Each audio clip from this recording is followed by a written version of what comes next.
Um, Ladies and gentlemen, good morning.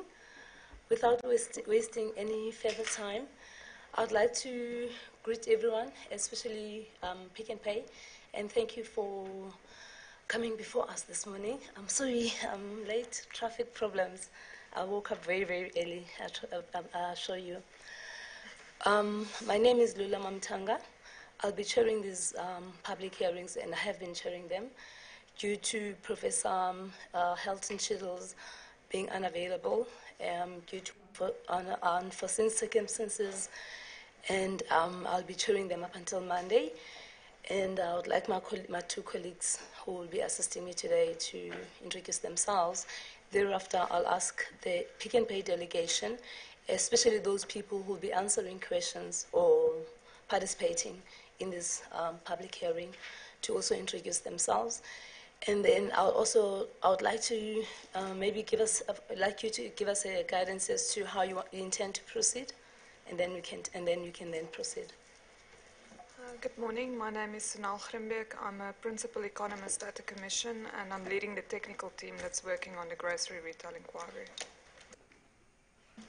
Good morning. My name is Thabo Khumalo. I'm the senior legal counsel working on the inquiry.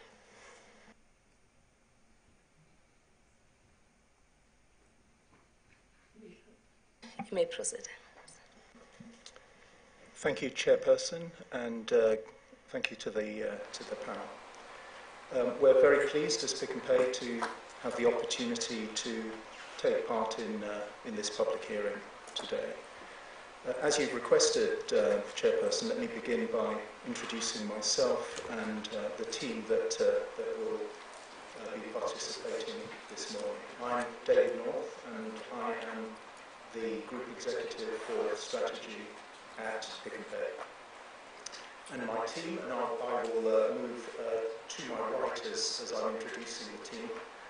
First of all, on my direct right is Anthony Nguyen, who is our competition attorney, who will guide me on any legally sensitive matters. And I think this is probably an appropriate moment for me to say that our aim as the Pick n Pay team this morning will be to cover the ground that the Commission and the panel have asked in their written questions that we sent to us on the 13th of October, although obviously I will be guided by Mr. Norton on any specific points that we think shouldn't be aired in a public hearing. To Anthony's right is Tembi Mazabuko, who is our head of commercial support, and then to Tembi's right is Isaac Hubert, who is our group executive for property.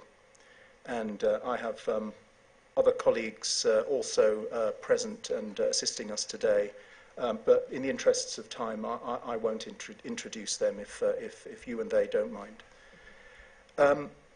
We have, as a company, set out our position on the issues raised by this inquiry in some detail in two written submissions. One of them was submitted on the 31st of August last year, and then we responded in detail to a series of written questions posed by the Commission at the end of June this year. But I'd like to begin by introducing our company briefly. Pick n Pay was established in 1967 by Raymond Ackerman with just 3 stores. It has grown since then, but core to the values and culture of our company is a belief that the customer is sovereign and that success for a retail business lies in meeting the customer's needs, providing exceptional value, and operating in a competitive market. And I'd emphasize that final point, that we are believers in operating in a competitive market, and we believe the market is competitive. We are committed to the communities that we serve. We serve many communities across the country and beyond. And more than that, we believe that only companies with that commitment and who demonstrate that commitment will thrive. This year, 2017, is our 50th birthday as a company. So it's a year of reflection and celebration. But just in terms of numbers, in this year, our group has, broadly speaking, 450 company-owned stores, large and small, across the country, 380 franchise stores, and then 142 or so stores outside South Africa. Now, Chairperson, you asked me to explain the way that I intend to proceed, and I'd like to make an opening presentation to address essentially four issues, which I believe bear directly on the questions that the panel posed in its letter to us of the 13th of October, and which we believe are central to the outcome of this inquiry. And so I've set it out on this slide. My presentation will first of all cover an issue that we believe is important for the inquiry, which is to discuss the size and composition of the South African grocery retail market, where we believe that the inquiry is at risk of proceeding from what we think is a false premise in relation to the size of the market and the share of the market held by the largest four supermarkets. And I'll explain that in a moment. Secondly, to address the questions that the inquiry has posed to us in relation to shopping centres and lease agreements, which essentially covers questions 1 to 58 of the letter of the 13th of October. Thirdly, to cover the questions 59 to 80, which relate to suppliers and trading terms. And then finally, in my fourth section, I would like to address, with the panel's permission, some of the questions which I think the panel has raised throughout the week in relation, with other retailers in these public hearings, in relation to the impact that large retailers like ourselves have on the sector, on consumers, and on suppliers. And I'd like in that section to explain why we believe we operate in a fair and competitive market and why that brings benefits to all stakeholders concerned. But let me begin, if I can, with the first of those issues, which is the size and composition of the South African grocery retail market. Now, in this section, I'd like to begin by referring to the Commission's terms of reference for this inquiry, which of course take us back to October 2015, when those were published. And paragraph 3.1 of those state that the four largest supermarket chains operating in South Africa collectively account for more than 90% of the market. And this claim is reiterated in the inquiry statement of issues published in July 2016, which then as a consequence describes the market as concentrated.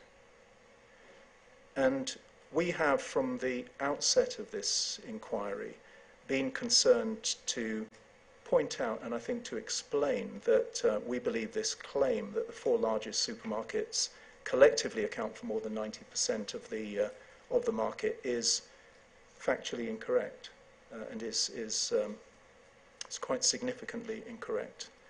And we believe it's an important point because if this incorrect point is left unchallenged, then it risks the inquiry, we fear, proceeding from an assumption that the market must be uncompetitive or unfair because it's concentrated in a few large players. So that's the reason why we think this is an important point to start with. Now, in its terms of reference, in justifying that number of 90%, the Commission relies on two reports, one by Barclays and one by or called Who Owns Whom. And our view, and we can explain this, we have explained it in our written submissions, but we can explain it in detail if required.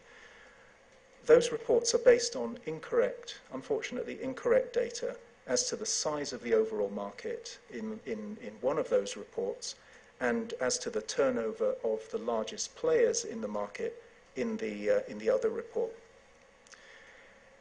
And I think that's unfortunate because actually calculating the size of the market and the share of the largest players in the market is relatively straightforward, even in a very diverse market such as we have in South Africa.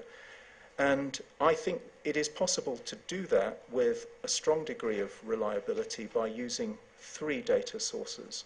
The first of them is Stats SA, so we're relying on the official data. And Stats SA do, we think, a very good job of recording sales and consumption data in this country. Secondly, Nielsen, which is the foremost source of market data in the country. And then thirdly, the audited and published turnovers of the companies concerned. So the best place to start is with the Stats SA data. And when we look at turnover data as published by Stats SA, there are two categories that most closely correlate to the grocery retail sector. And those are general dealers, which are broadly speaking the supermarkets, and then secondly, specialist food, beverage and tobacco retailers. And taken together, Stats SA records that these two categories generate sales, or generated sales in 2016 of 483 billion rand. And that essentially is the Stats SA read of the formal grocery retail sector. Now clearly, in addition to that, one needs to take into account the informal sector. That is a less straightforward task by its very nature. It's difficult to be precise about the size of the informal sector. But we believe that the most reliable recent estimate was made by Nielsen, which sought in achieving its number to triangulate various data sources, including manufacturing and consumption data.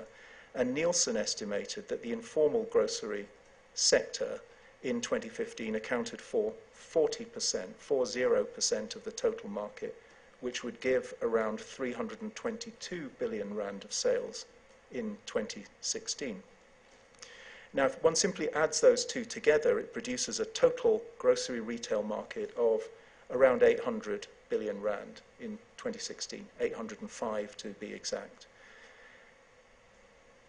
I think it's reasonable for somebody looking at this to say, well, do you have a different data source by which you would seek to corroborate that conclusion? And another way of assessing the total size of the market is to look at consumption data. And again, we turn to Stats SA for this purpose. Its data on consumption of food, beverages, tobacco, and household goods in 2016 produces a total grocery retail market of 771 billion rand, which, as you can see, is, I think, encouragingly close to the total that I gave a moment ago of 805 billion rand using turnover data and the Nielsen estimate of the informal market. And when you add up the four published turnovers, South African turnovers of the four largest retailers, that's simply done by looking at their audited and published accounts. Those four largest retailers account for no more than 35% of the total market. And as you can see, there is a huge difference between the 35% of the total market and a claim of 90% of the total market. Now, even if we were to say, all right, the figure on the informal market is an estimate done by Nielsen, if we were to exclude that entire 40% of the informal market and simply relied on the data on the formal market, the four largest players would still have a share of no more than 55% of the formal market, which is still, I think, significantly short of the 90% estimated by the or claimed by the Commission. And of the total market, which is the either the consumption number or the production number that I gave for the total market, our business, Pick and Pay, accounts for under 9% of that total market. Now, the question then is whether that total share, which we've put on the slide as 35% for the 4 largest retailers, constitutes concentration, which the Commission is concerned about. Clearly, it's way below the 90% quoted by the Commission, but we did seek briefly to benchmark it internationally on the next slide, and this is how it looks. And what this chart shows is that the share of the total market held by the top 4 retailers in this country is well below those of other markets in the world, which are nonetheless seen and deemed to be competitive.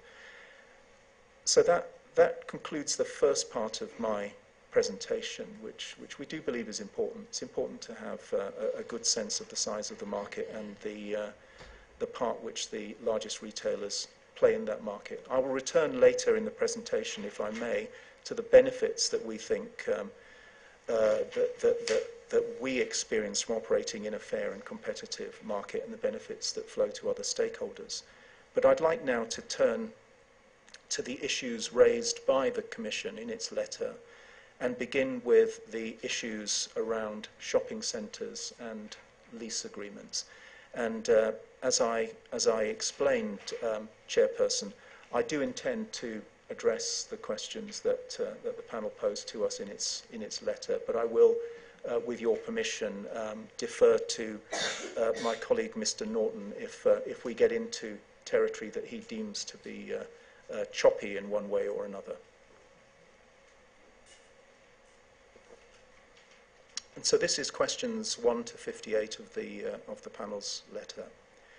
And on this, I think much has been written, and probably even more has been said, including by some participants in the public hearings this week, about exclusive leases in shopping centres and the purposes that exclusive leases may or may not serve. So I think it would be useful for me to begin by setting out briefly why we believe as a company that exclusive leases serves a useful purpose in the market. And that broadly covers questions 1 to 6 posed by the panel in its letter, and in particular question 3. Now, the first point I'd make here, and the first point on the slide, is that South Africa has around 1,800 shopping centres. It's quite difficult to get a scale for get a sense of whether that's a lot or a little. It is in fact a lot. It is in fact the 6th highest number of any country in the world. So I think any claim that exclusivity, or indeed any issue, has somehow constrained the development of shopping centres, I think needs to address the question of how it is that we have the 6th highest number of any country in the world in terms of shopping centres. And that's not per head of population, that is actual numbers.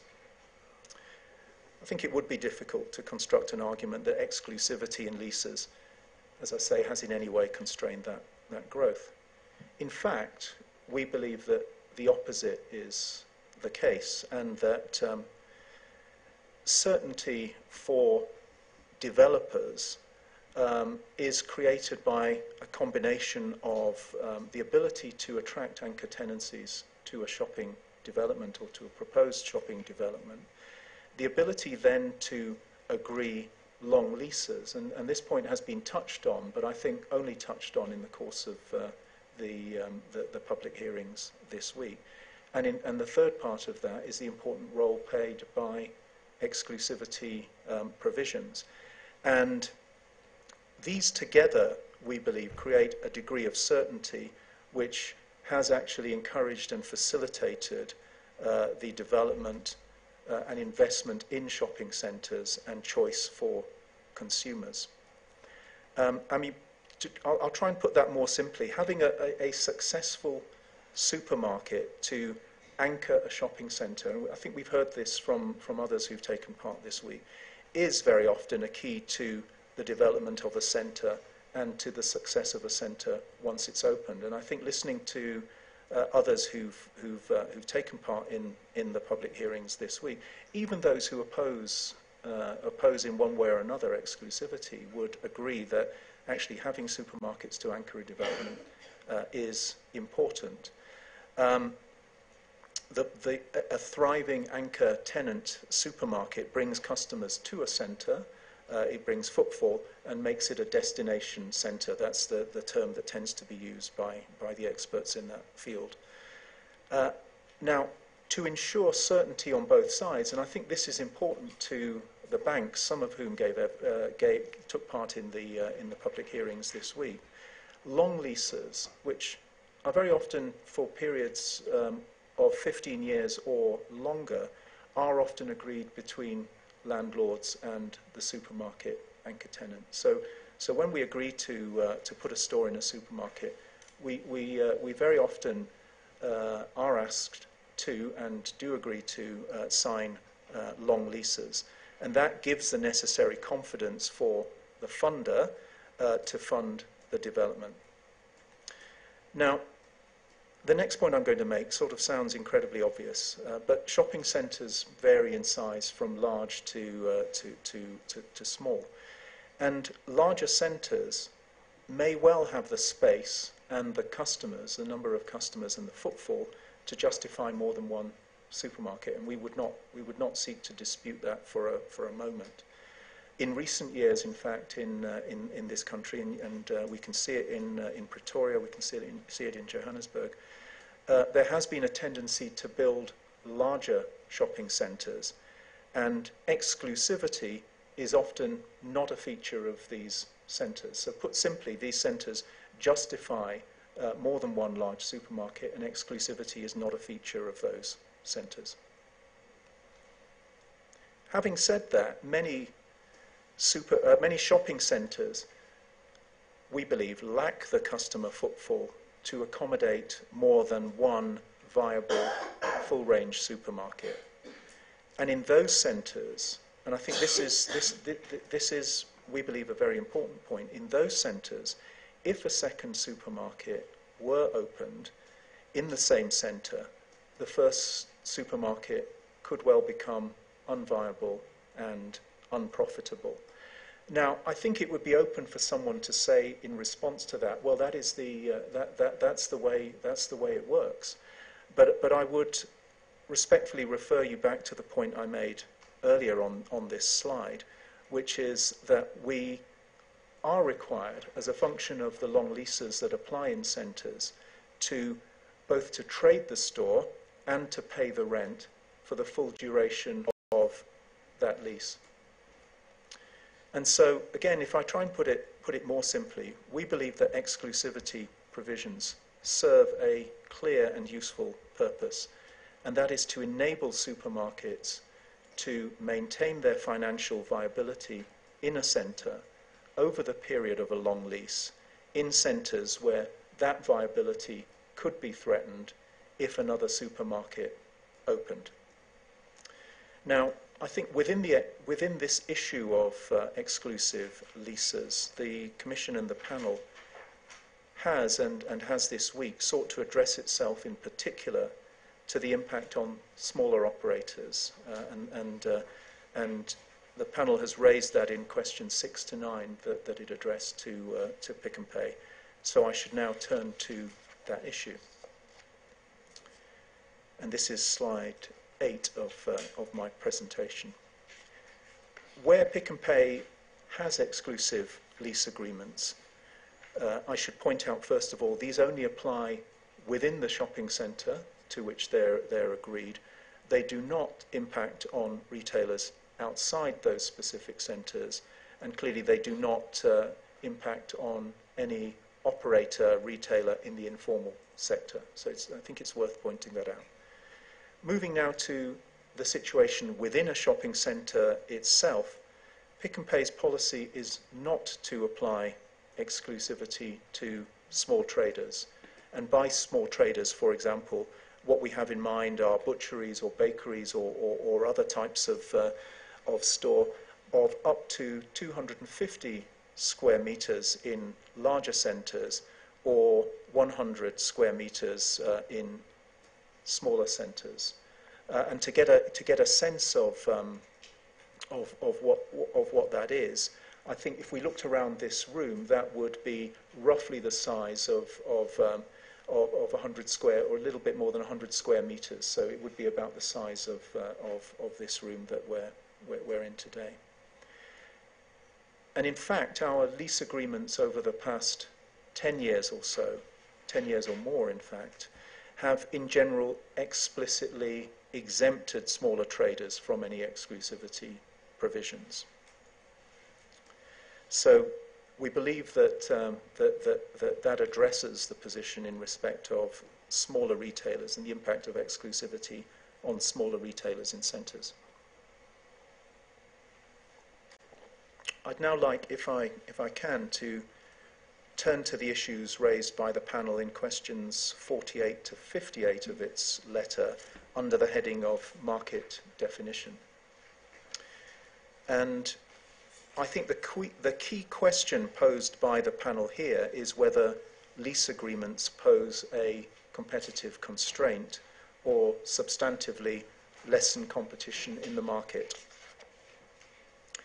And we believe that the answer to those questions is firmly no, and I've set out briefly on this slide 3 reasons to justify that conclusion.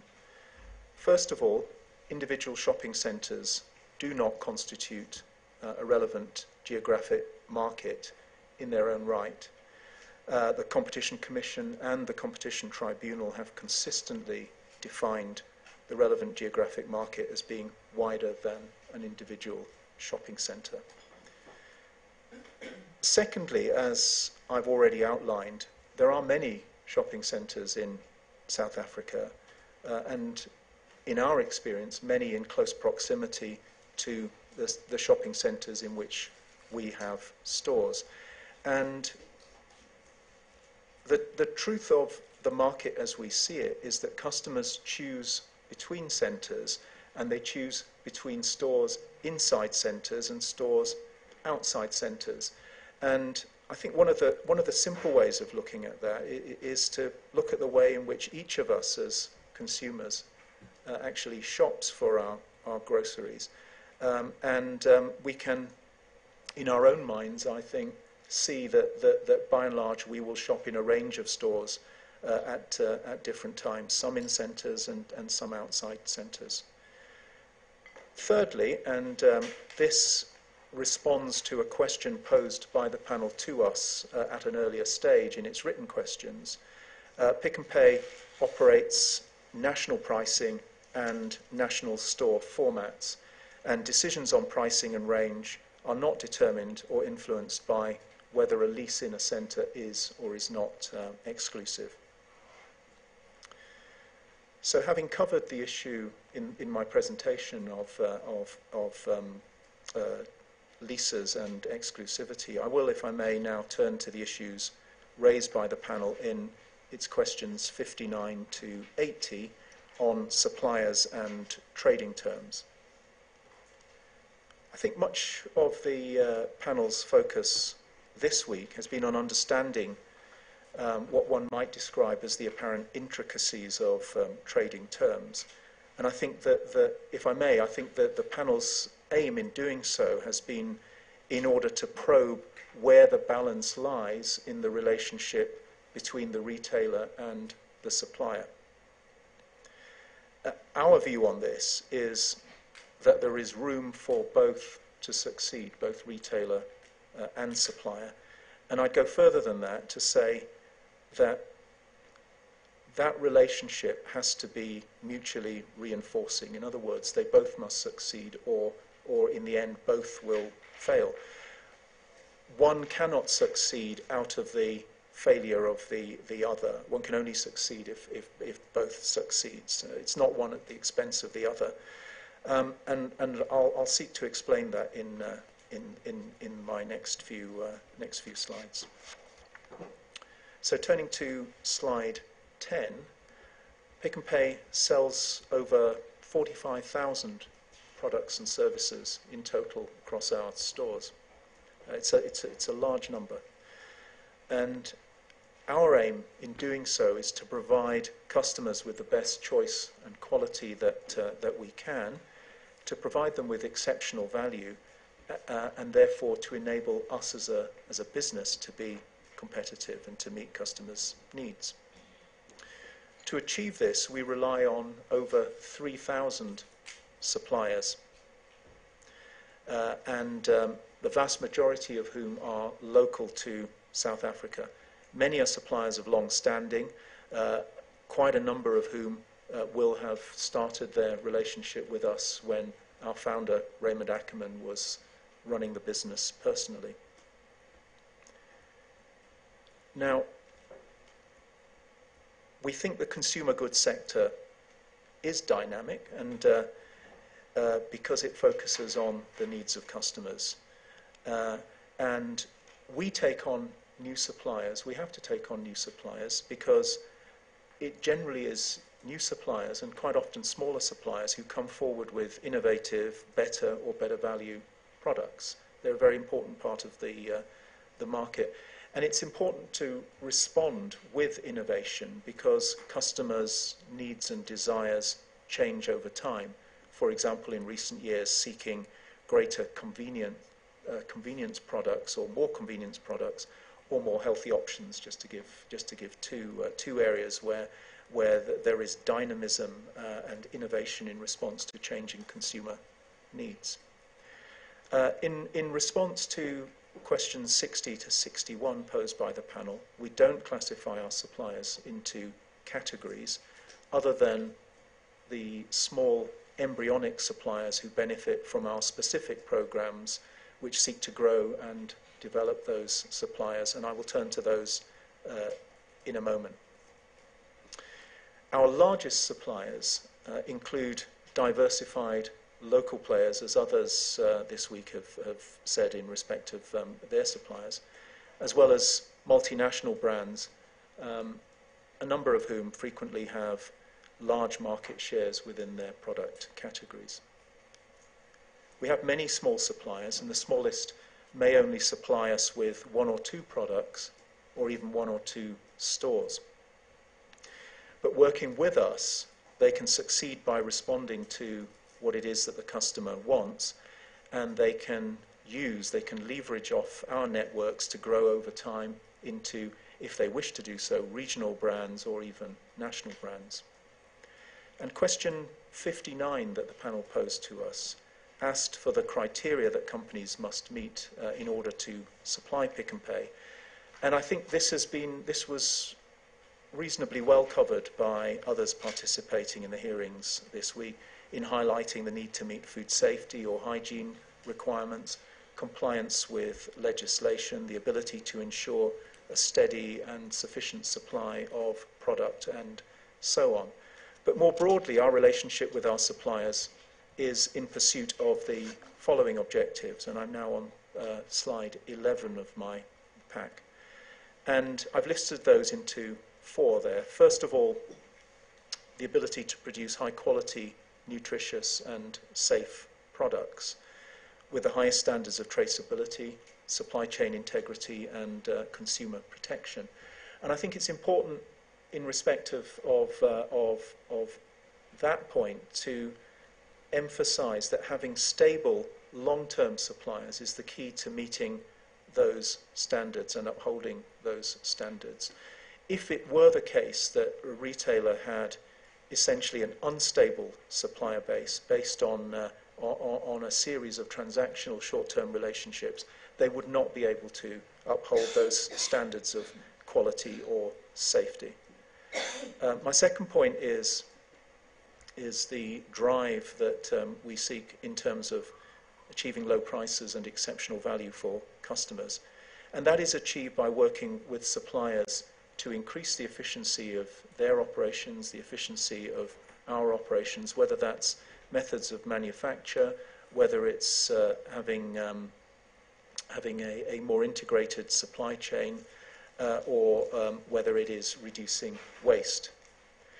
Thirdly, the objective of providing consumer choice and using our 3,000 suppliers to provide the widest range of products to suit different tastes and different budgets.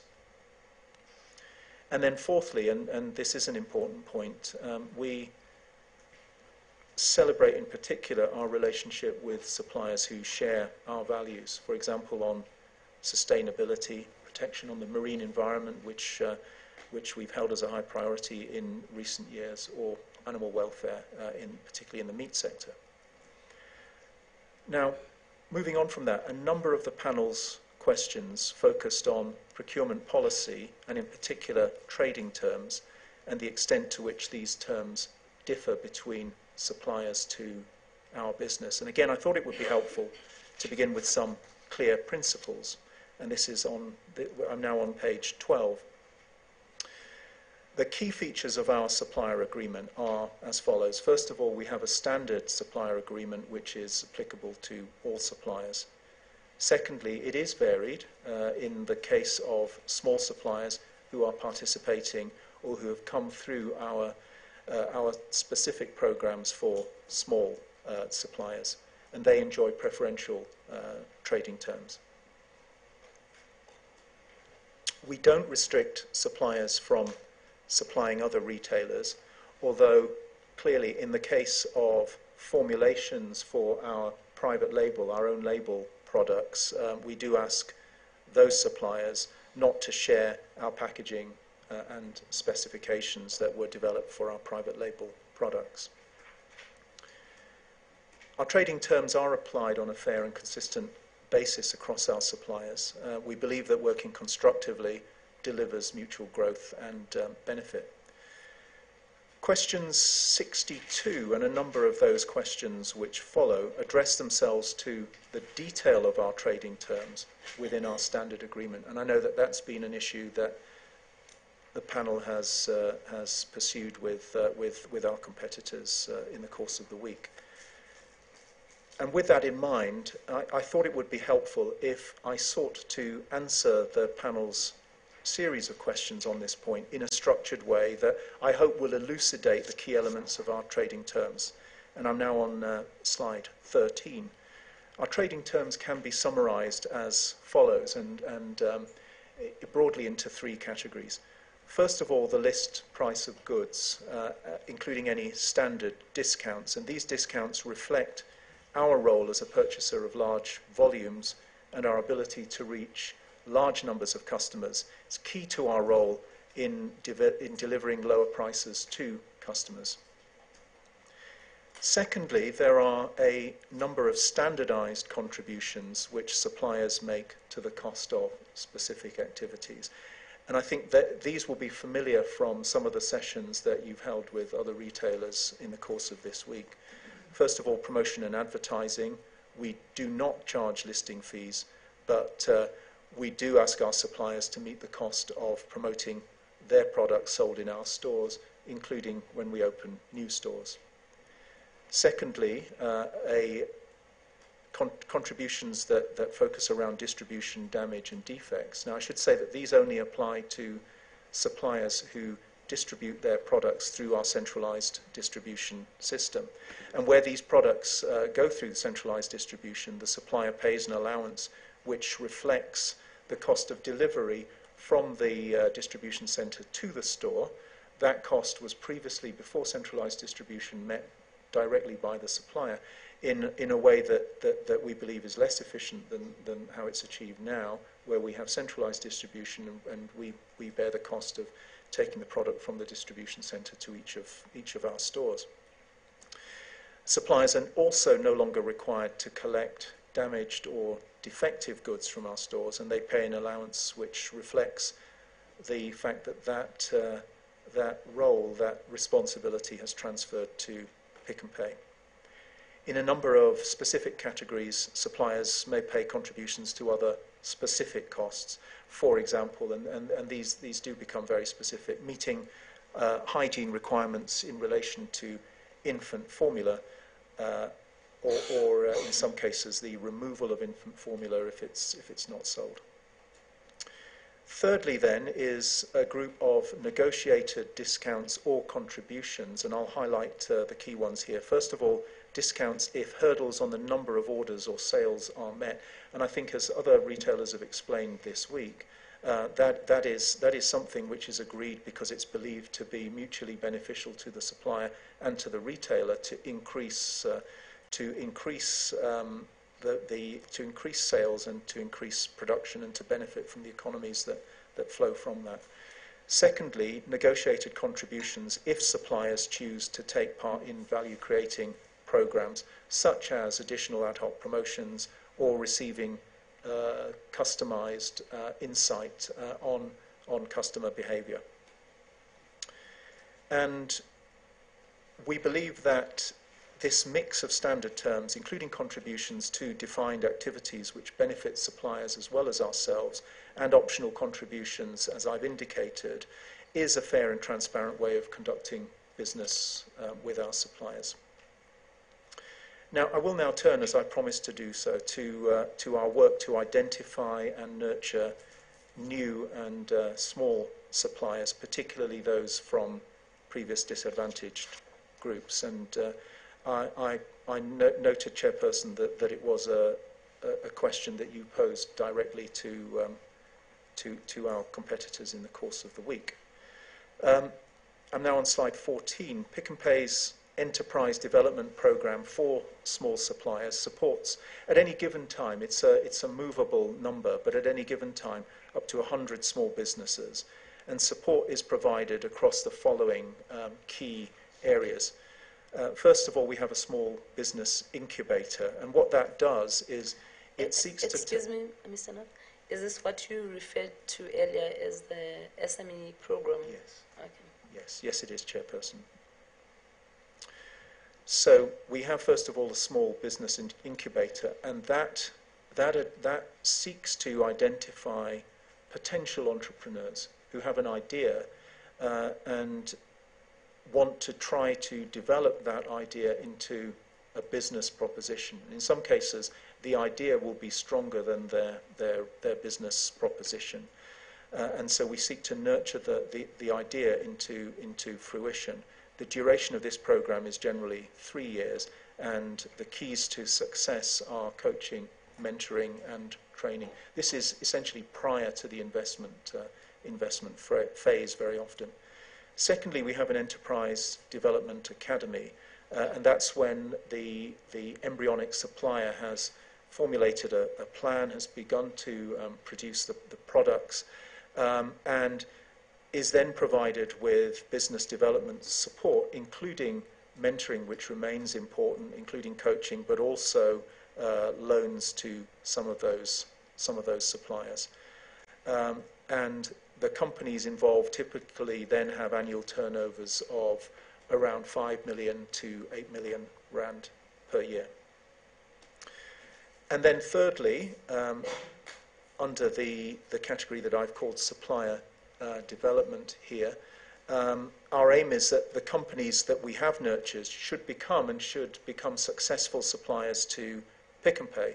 And those companies which have taken part in our enterprise development program and who have then become suppliers benefit from preferential terms as suppliers, including shorter payment periods, for example, lower marketing fees, dedicated shelf space, help in meeting health and safety or other regulatory and similar requirements.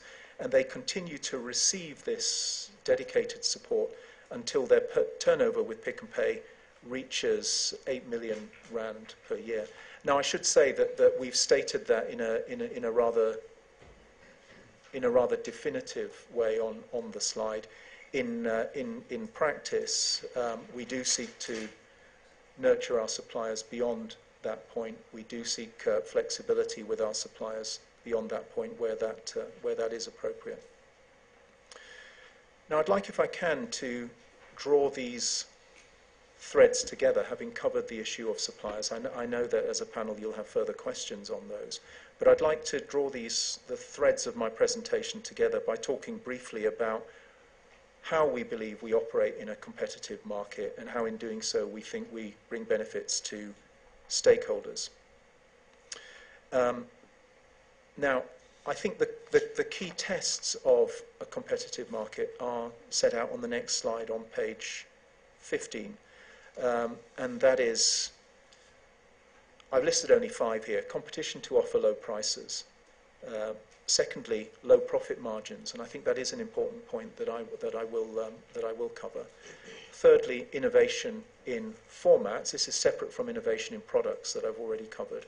Fourthly, fluctuations in market share. In other words, the ability of retailers to improve their market share if they pursue the right strategy and if they meet customer needs, and in some cases to be punished if they're not meeting those needs as well as they might be. And then fifthly, the ability of new entrants to emerge and grow rapidly. Clearly, if new entrants are able to enter the market and to grow, it does indicate that the barriers to entry are not such that they preclude the emergence and growth of new entrants. I'm only going to cover each of those points briefly because I know that you'll want to move to questions, but I will do so if I may briefly. So turning to page 16, it's a complicated looking chart, and I suspect the panel will want to look at it in your own time. But let me explain. It's a chart published by the Bank of America Merrill Lynch. It updates it on a fairly regular basis.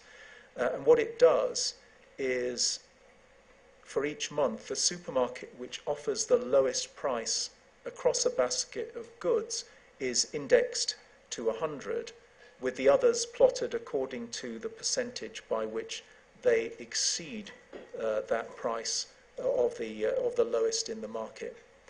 And what I think that chart demonstrates is the intensity of competition between the main supermarkets to offer low prices. You'll see that one of the 4 is less involved in that intensity, but that may reflect their own strategy. But we do see retailers competing to offer the best price, with different supermarkets coming out on top in different months. Now, we believe that this has major benefits for consumers. In particular, the major supermarkets consistently produce and declare price increases well below general food inflation. And on this, I'll speak only for Pick n Pay, and I'm now turning to page 17. And the chart on the right of that slide shows the gap between food CPI, which is the red line, and our own internal increase in prices, our own internal inflation from the period from financial year 2013 through to financial year 2018, the first half of the year. We just declared our first half results a few weeks ago. And what that showed in our latest half-year results is that while general inflation, CPI food, was 5.1%, our internal inflation was held below that at 3.6%. And I hope, Chairperson, that helps to answer some of the questions you were posing earlier in the week about how it is that retailers can demonstrate that they are acting in the interests of consumers when it comes to pricing. And we achieve this, as I've said, by becoming more efficient in our operations through the value chain and by reducing waste. And examples might be better demand planning, reducing energy use in the supply chain and in our stores, and more efficient distribution systems. And as a very broad retailer that seeks to operate across the socio-economic spectrum in the country, we do think that's important, and we know it's particularly important for our customers who subsist on very limited incomes. The emphasis on delivering low prices and exceptional value for customers gives rise to another feature which we believe demonstrates a competitive market, and this is slide 18. And slide 18 shows the differences in net profit margin, trading profit margin. In other words, if you look at Pick n Pay on the far left, the little red column on the far left, what this shows is that we had in 2016 a trading profit margin of 2.1%. And what that means is that for every R1 product we sell in our stores, we are making 2.1 cents before tax. I'm pleased to say that in our published results at the end of the last financial year, we had improved that slightly to 2.3%. But as you can see, the average across the four largest grocery retailers was 4.5%. And purely for illustration, we've also included some of our largest suppliers there. And you can see that the trading profit margin of our major grocery suppliers averaged 16.5%. So you can see we've drawn the dotted line there to show the difference between the average trading profit margin of the retailers, the four largest retailers, and those of our key suppliers. Innovation is another indicator of a competitive market, and I turn now to slide 19 briefly. And I think all that I want to highlight from this slide, it shows a number of things that we've done over the years to bring either a new proposition or a new way of serving customers to our customers. But I thought it was interesting looking at this slide to see two trends that are unrelated to the question of trading in shopping centres. And I think increasingly we see these two trends playing out. One of them is online grocery shopping. I mean, obviously online grocery shopping has not yet in this country reached the levels that we see internationally, but it is nonetheless growing. We launched our online grocery shopping business in 2001, and then we opened the first of two dedicated warehouses for online customers last year, the first one in the Western Cape and the second one in Gauteng quite recently. The second trend there is that as customers lead busier lives, they increasingly, as I've explained, want convenience. And there is a long-term trend away from what we used to experience, very large monthly or infrequent shops in very large stores, towards convenience and top-up shopping in smaller stores closer to work or to home. And we're responding to that trend with our express convenience stores and with our local format, both of which take place very largely outside shopping centres. Now, a market which is dynamic and fluid should reward retailers who succeed in attracting customers with higher market shares. And I've included this next slide, although it's not entirely comfortable for us in Pick n Pay. It shows how market shares have fluctuated for three of the main supermarkets over the past decade or so. And as you can see, Mr. Norton told me I wasn't allowed to seek a closed session for this next sentence I'm going to say, so I will say it, which is that we did have the highest market share of those three retailers in 2006. We were overtaken by ShopRite, Checkers shortly thereafter, and as you will have seen from an earlier slide that I presented, the largest retailer in the market now has a market share which is some way in excess of ours. So in a fluid and dynamic market, new entrants emerge. In a fluid and dynamic market, we do see fluctuations in market share in the way that we would expect to as the customer rewards or fails to reward retailers. We do also, and this is my final set of points on this presentation, you do also see new entrants emerging and growing rapidly. And this is slide 21 of my presentation. And again, you may want to look at it in more detail at your leisure, but I will highlight only 2 points. The first one is that if you look at Fruit and Veg City and Choppies as the most obvious examples of successful new entrants over the past decade or so, in the period between 2012 and 2015, the compound annual growth rates in turnover for those two companies were 22.5% and 20.7% respectively. You'll see that that is some way in excess of the largest, more established retailers, with our compound annual growth rate for Pick n Pay at 5.9%. And I think as you've heard from one of those retailers this week, and I think the other is participating at the beginning of next week, I believe they have demonstrated the absence of material barriers to entry or fundamental impediments to growth in this market. And then to underline this point in respect of the independent sector, and I think you have heard from a number of sources this week about what I think is a fairly widely held view, that the independent sector in this country is dynamic and is thriving. And I think my final slide in this section shows that, slide 22. And I think, again, I will summarize this simply, that since 2009, for every new branded supermarket opening, large supermarket, or supermarket being opened by one of the large players, an additional 69 independent stores open for each one of those opened by the large players.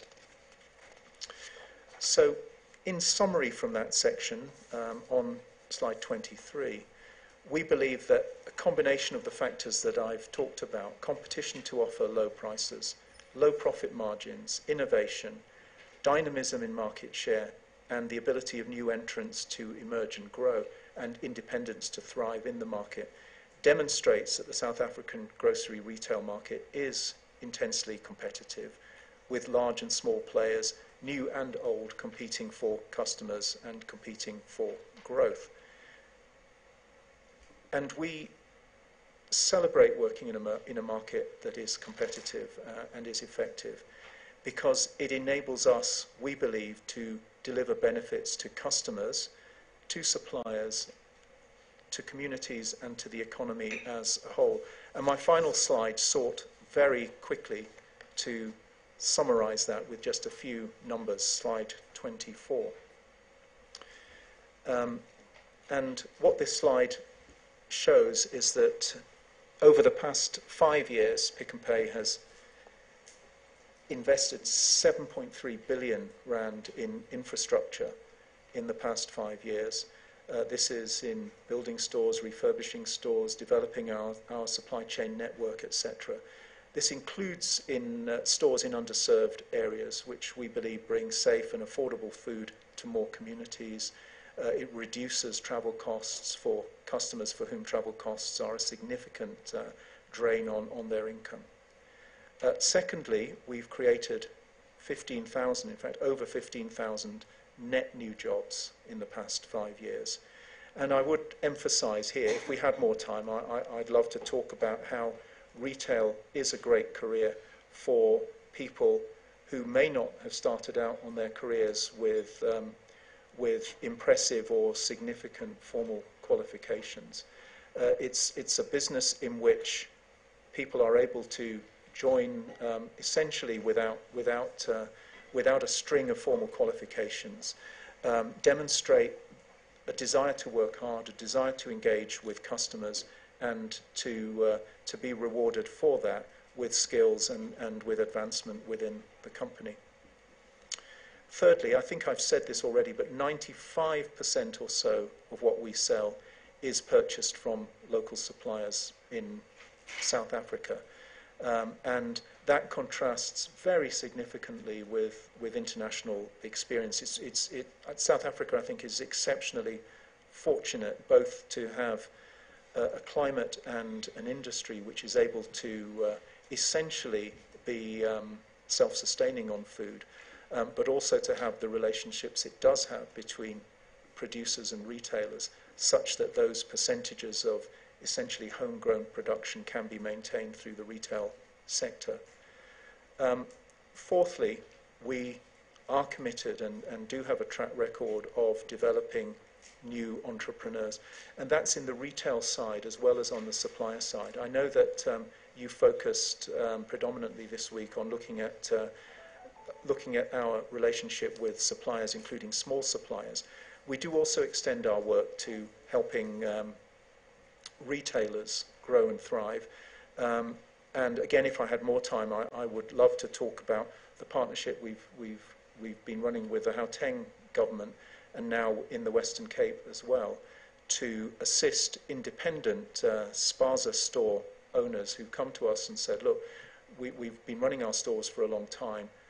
We think we're running out of road in terms of the success of these stores. Can you help us?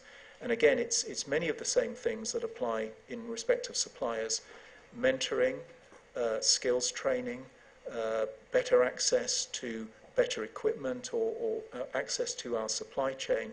And we've completed 10 of those stores. We've got a further number to where we're helping the independent owners. And I think the beauty of this scheme is that those independent owners remain independent. It's their name that's on the top of the store. They're independent. The relationship with us is entirely one that they choose to have, and they become successful entrepreneurs in their own right. Finally, we do seek, and I think we have a track record of being a focal point in the community, whether that is on organising charitable events. We pride ourselves on being, wherever we can, and quite often we are, the first to help a community in distress, whether it's a fire or a similar disaster. And also we have a series of long-running programs, such as we've highlighted here, our Pick and Pay Schools Club, which supports over 2 million learners around the country and 3,000 schools. So, Chairperson, thank you for your patience and that of the panel in listening to my presentation. We are pleased, as I hope we're showing, to be part of your dialogue, and we hope we can assist the inquiry, and we're here to respond to your questions. Thank you, Mr. North. I do have a couple of clarification questions from our side. You mentioned that the data that the inquiry relied on, that being the Barclays and Who's Who data, is factually incorrect.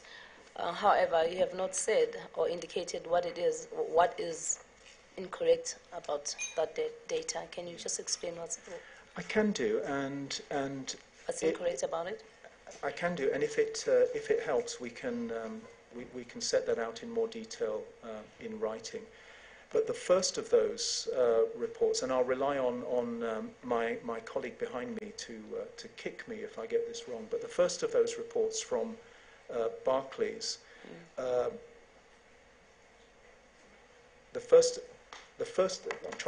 just want to make sure I get the two reports, the difference between those two reports set out clearly. So if you forgive me, Chairperson, let me just make sure I don't get that wrong. The Barclays report, I believe, or we believe, reaches an incorrect assessment of the size of the overall market. So it understates the size of the overall market, and therefore it looks at the turnovers of the four largest retailers. I can't, if you forgive me, remember the exact number that they give for the size of the market, but they do understate the size of the market. Now, I think to be honest,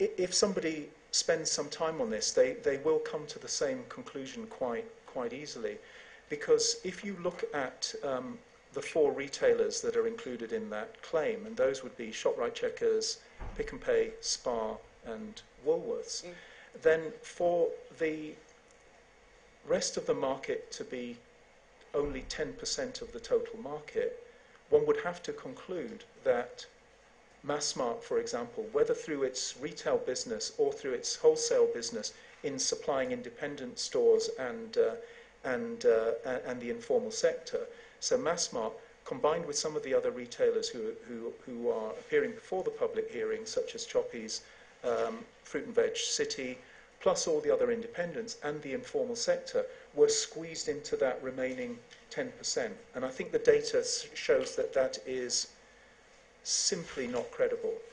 and a very quick look at Massmart's published turnover will demonstrate that in respect of that Barclays report, the conclusion they reach is unfortunately factually incorrect and not credible.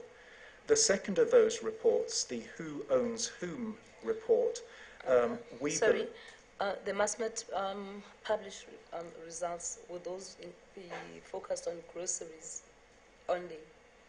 Just groceries? Sorry, Chairperson. You're saying if you were to contrast the Barclays total market, that 10% where they put in Massmart and others, and Choppers you've mentioned, and then you say if one looks at Massmart and Choppers, for example, and just looking at Massmart's own results, would those be results relating to groceries only that you're talking about? Exclusively grocery? Yes. If you sought to extrapolate from Massmart's result Yes. their grocery sales, I think that that would account for a large proportion of that remaining 10%, if not exceed it. Okay. And then you would have to say, well, what about Choppies? What about fruit and veg? Now, admittedly, both of those will not have particularly large market shares, but they will put extreme strain on this remaining 10% number. And then you would have to assume, I think, that all of the independent stores that we see in the country and the informal sector simply did not exist. And I think that's not credible. Mr. North, okay, just tell us who are the independent stores in Gauteng, for example, that we should include I think in this analysis. Well, I mean, some of those there'll be some regional chains. Yeah, that's why I'm saying Gauteng. I think it would end up being, with respect, it would end up being a relatively long list. And then, of course, there are the many independent stores who do not form part of chains, which operate on their own.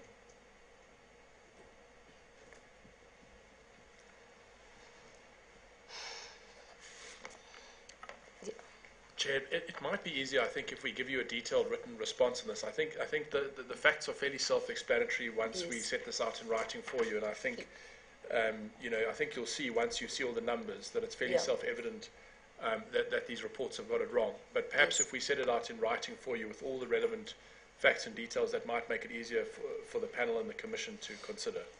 Please do, Mr. Nortons, and also do consider the fact that Choppies recently joined the entered the South African market, and they were primarily focused in the northwest, and then sort of grew into the Limpopo province.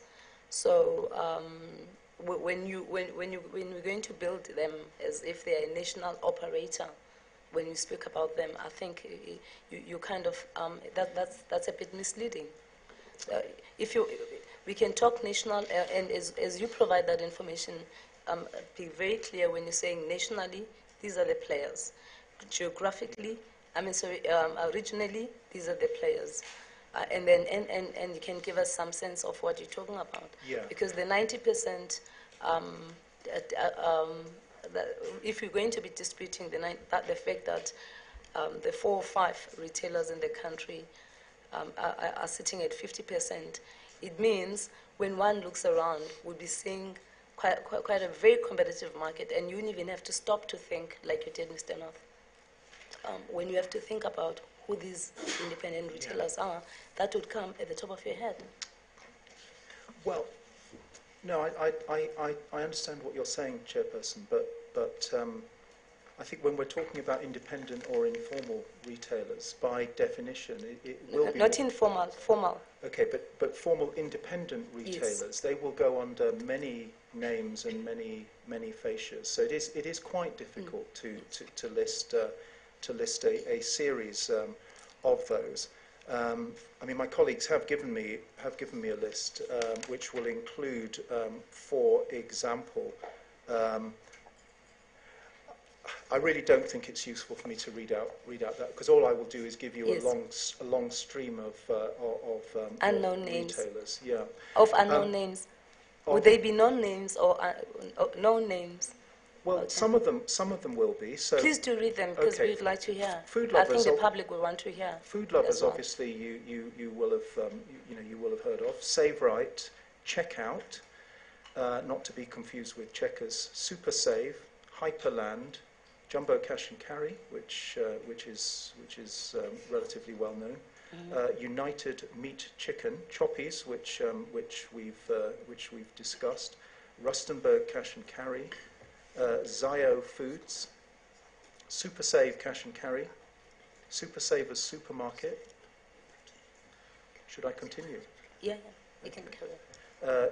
The Greengrocer, Giant Hyperstore, Gold Supermarket, Mikeva Hyper, Rhino Cash and Carry, Check Save Supermarket, A&E Supermarket, Grand Supermarket, Mega Save, Overland Hyper, Vryburg Cash and Carry, Jabula Wholesalers, Kroon Supermarket, Exclusively Food, Finro Cash and Carry, Kimberley Cash and Carry. That is simply a snapshot. So clearly the independent sector, as I pointed out earlier, the number of independent food stores that have opened for every one food store that's been opened by a major grocery retailer shows that will simply be a tiny snapshot. But if I can, Chairperson, if I come back to the question that you posed, and in respect of the Barclays report, let me try and explain it as clearly as I can. I explained in my presentation that if you look at the Stats SA data on the turnover of general dealers and specialist food dealers in the market, and if we take that back to 2014, which was the date of the Barclays report, Yes. the Stats SA data will say that the turnover, the sales in that sector were 400 billion rand. Nice round number of 400 billion rand. The Barclays report says that the turnover of the food retail market for that same year was 215 billion rand. So a significant underestimate of the government's own official data. And I think we, along with a lot of people in the country, hold a lot of respect in the Stats SA data. Now, the Who Owns Whom, which is the second of those reports, I think has an even more,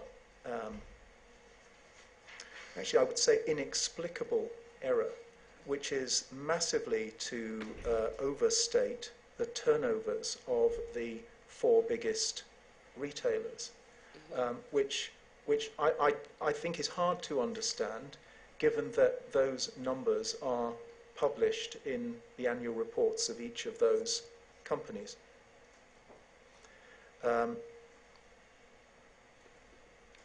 So, for example, it gives a market share for Pick and Pay, which would have a turnover of 100 billion rand for that year, whereas our turnover for that year in respect of South Africa was 60 billion rand.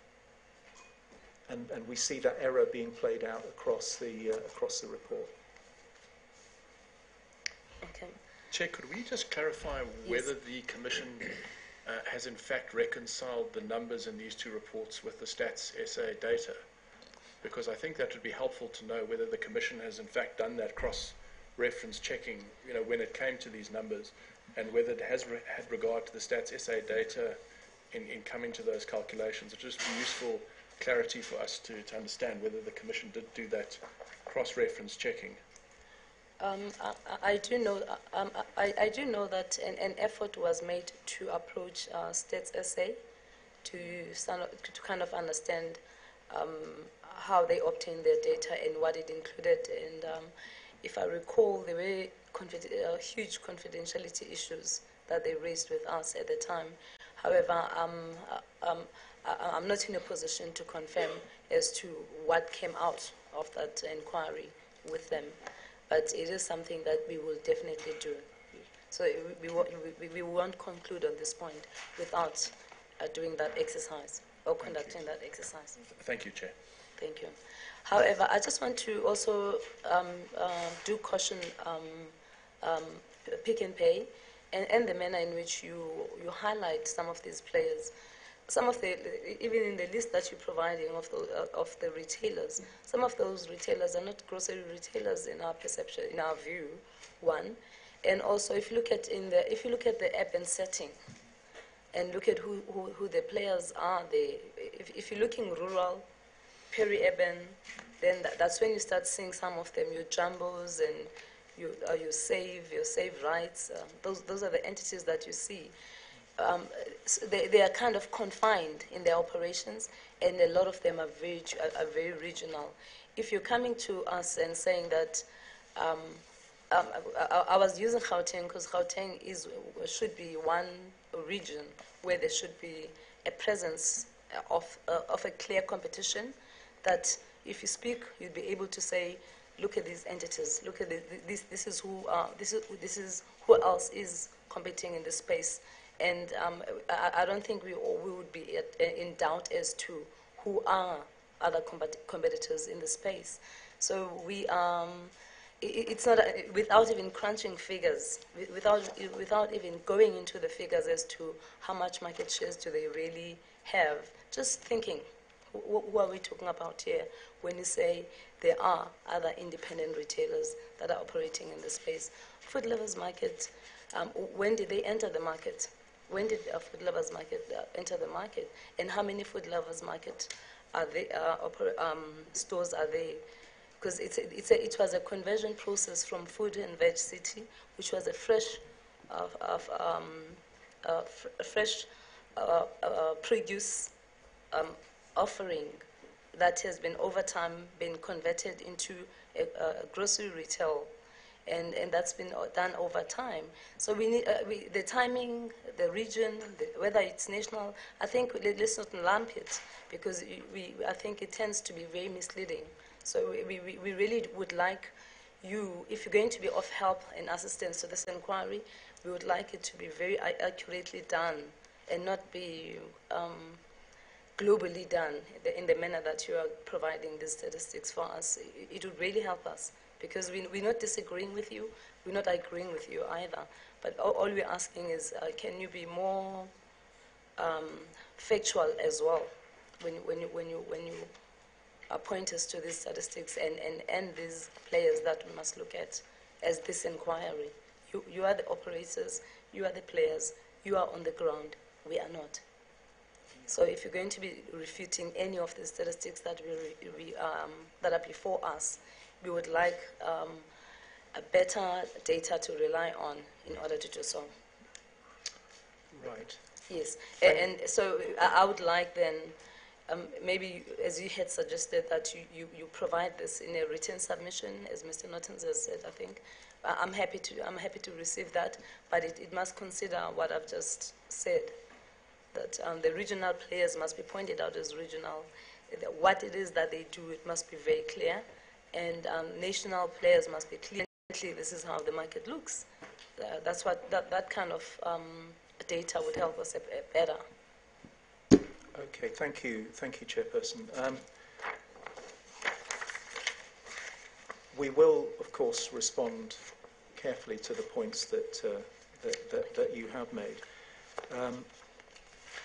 I wouldn't, however, if I may, I wouldn't want us to move away from this point without, I think, my emphasising the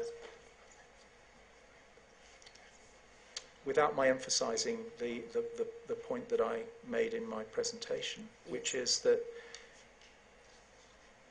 it was the Commission, not us, Yes. who said that the top 4 players accounted for 90% of the market. It was the Commission and not us, Yes, who defined it in terms of the market and not in terms of either the Gauteng market or yes, peri-urban or rural market. And therefore, my response was simply to take that assertion, which, as I said, was repeated then in the statement of issues, in the way that it was stated by the Commission and not to change what the Commission said, and to point out why we believe, on the basis of the government's own data, for any of the years that we would wish to select. I don't believe this is a recent phenomenon. Yes. I believe that it is true that the grocery retail market in South Africa has, at least looking back over the past 20 to 30 years, has been a mix of the large formal supermarket, increasingly national players, a very strong independent sector, which by its very nature will not be household names outside those areas in which they operate, and a large informal sector. And I was also careful, Chairperson, to say that even if we excluded from the calculation the informal sector, that would still produce a number of 55%, not 90%, for the largest four retail grocery operators, and that if the production, the turnover data wasn't deemed to be sufficiently persuasive, one could turn to the consumption data. And I think that would help to answer the point that you made, Chairperson, about some of the businesses that I listed being cash and carry businesses. Now, on the assumption that those cash and carry businesses don't operate as retail operators, which I think is your assumption, that they go on to sell to a smaller grocery operator, that will still end up being consumed by the final consumer. And the consumption data, as published by Stats SA, I think reached a very similar conclusion as to the overall size of the market. But we will, as Mr. Norton has indicated, set that out and respond to the specific points that you've made.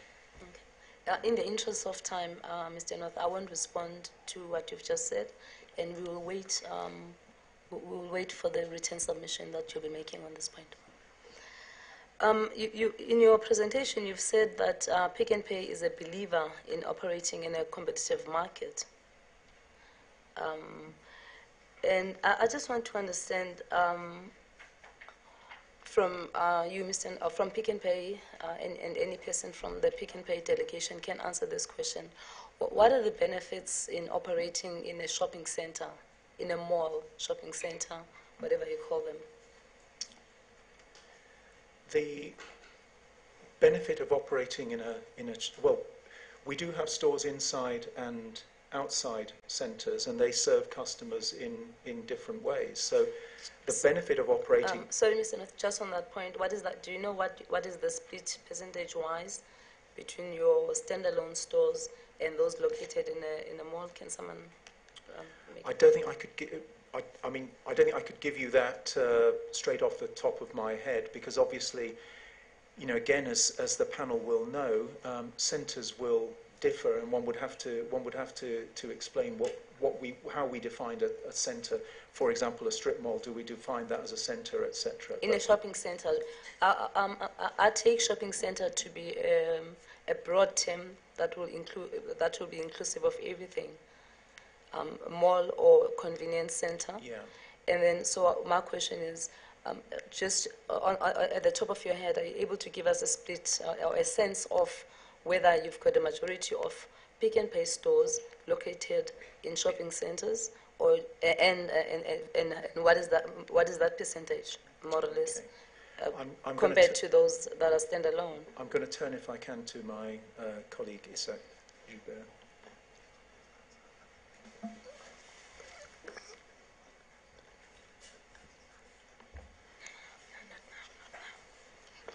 Thank you. Thank you, David. Thank you, Chairperson. Most of our stores... Most of our stores are in shopping centres of some kind of nature, whether it's a large regional centre, whether it's a strip mall, whether it's a convenience centre, whether it's a neighbourhood centre. We consider true standalone stores similar to one that you may be familiar with, would be a Pick n Pay on Nickel. Even though it has 5 line shops, it's predominantly standalone. And CBD stores. And I would say in our estate it's less than 10% that are truly standalone stores. Less than 10%? That's correct. So you've got almost over 90% that are located in shopping centers then. Sorry, I am talking for the Pick and Pay brand here. Yes, I'm talking about Pick and Pay as well.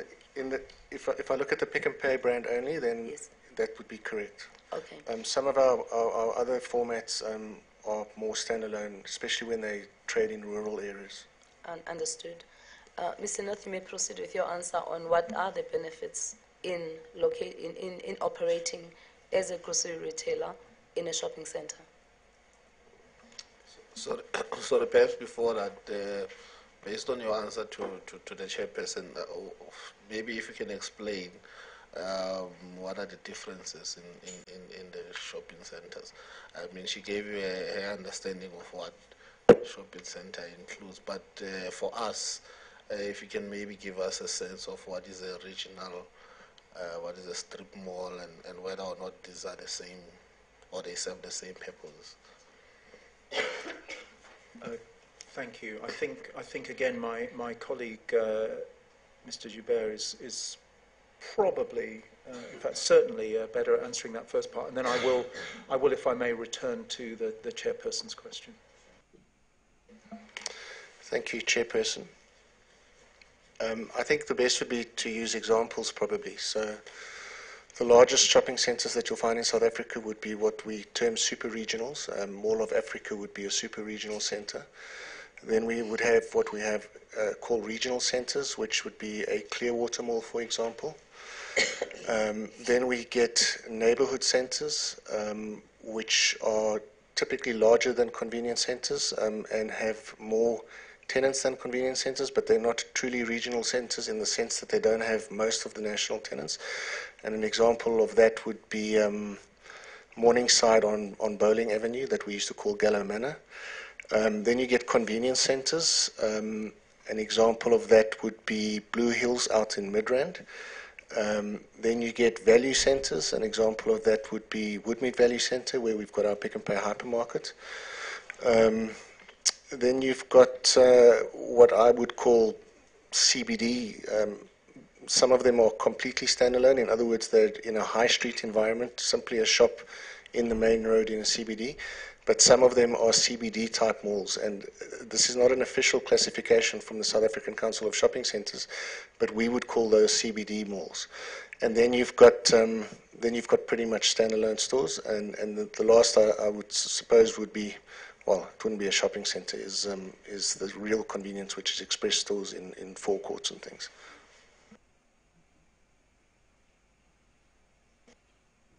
I might have missed it, but do they all serve the same purposes? I mean, the centers.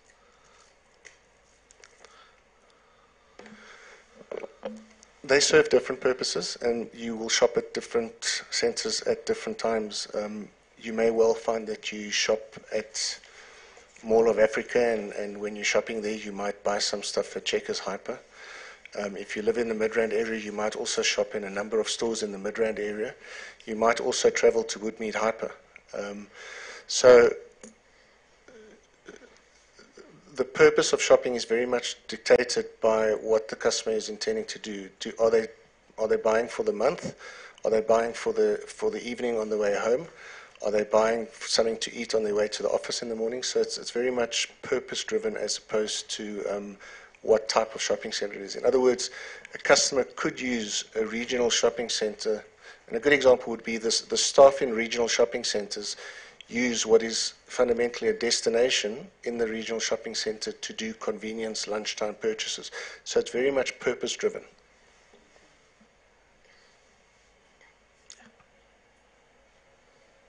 Okay.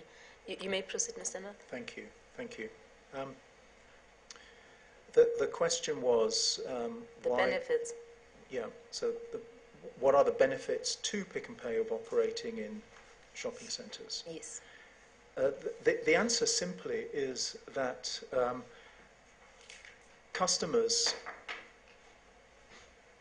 like to shop in a different range of as my colleague has explained, in a different range of shops. But there has been, for historical and other reasons, an emphasis on food stores in this country being in shopping centres, and that goes back, I don't know, 20, 30 or perhaps even more years. What that reflects is a customer preference for what it is that shopping centres have historically offered. So a centre is, should be easy to access. It should provide safety and security. It should be a clean environment. It should provide. I think it would be a mistake to indicate that that is a universal for all time. Yes. And as my colleague was explaining, within the grocery market, within the retail sector, whether you're looking at fresh foods or at ambient products, there is a trend over time that customers value convenience, for example, over the ability to, or over the experience of parking in a high-rise multi-storey shopping centre. And I think that is a trend that we're seeing over time. It is another trend that is playing out more slowly in this country than we see elsewhere in the world, in particular in the United States, for example, where there has been I think, nothing short of catastrophic decline in shopping centres. So the reasons that I would have given as to why it is that grocery shopping has grown up through shopping centres no longer applies in the United States.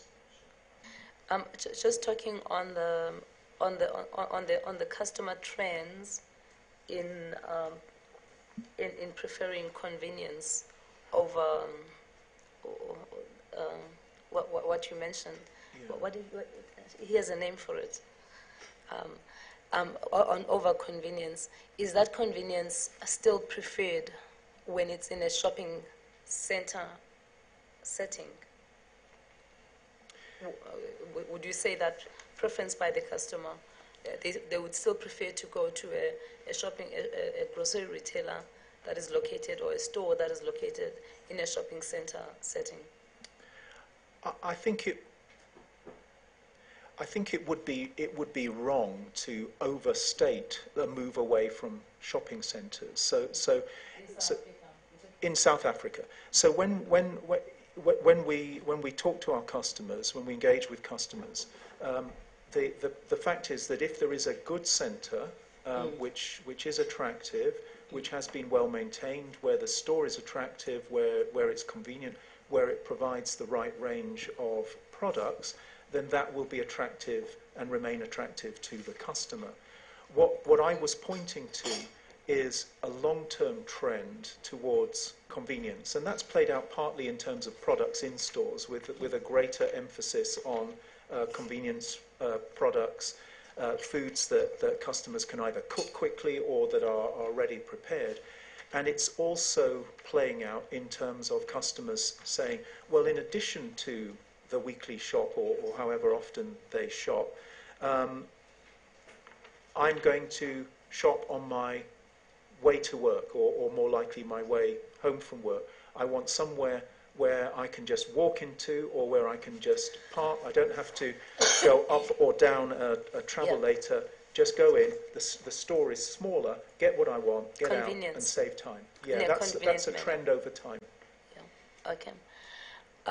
You've already indicated, let's then assume that 90% of Pick n Pay stores are located in shopping centres.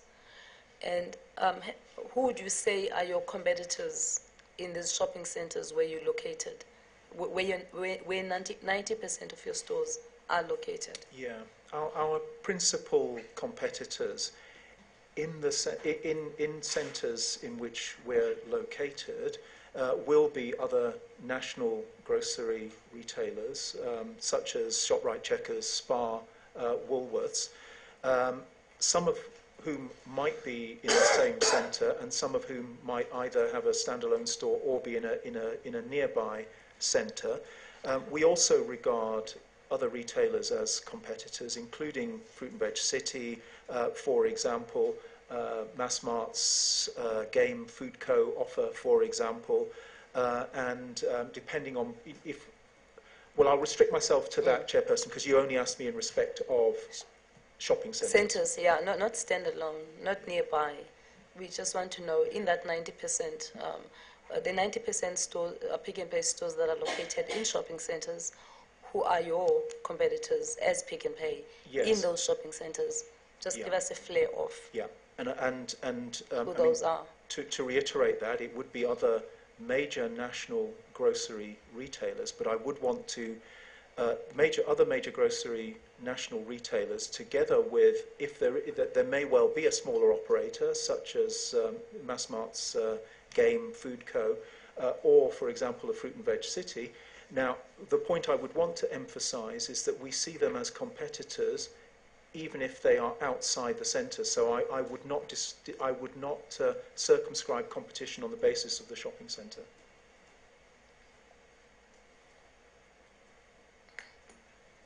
May I ask while the chairperson is thinking, why going back to exclusivity, I mean, you mentioned that there's some centers are able to accommodate one instead of more than one, large food retailers. Why would a landlord put more than one retailer in a center that does not or would not likely support more than one retailer?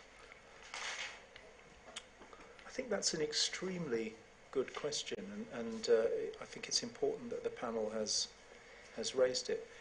And in answering it, I think I would draw a distinction between the long-term perspective that a retailer has to take in a centre, because we are required to comply with the terms of long-term leases, as I've said, generally 15 years and longer. And I would again reiterate the key conditions, or two of the key conditions of those leases, which is, first of all, that we are required to pay the rent, notwithstanding any failure of the store over the entire duration of that lease. And secondly, that we are, in most cases, required also to continue to trade that store, even if that store operates in a way that is unviable. And as you can imagine, if you're operating a store that you believe to be underperforming or unviable in a centre, and you've got another 12 years remaining on your lease, that is a long time to continue to operate it.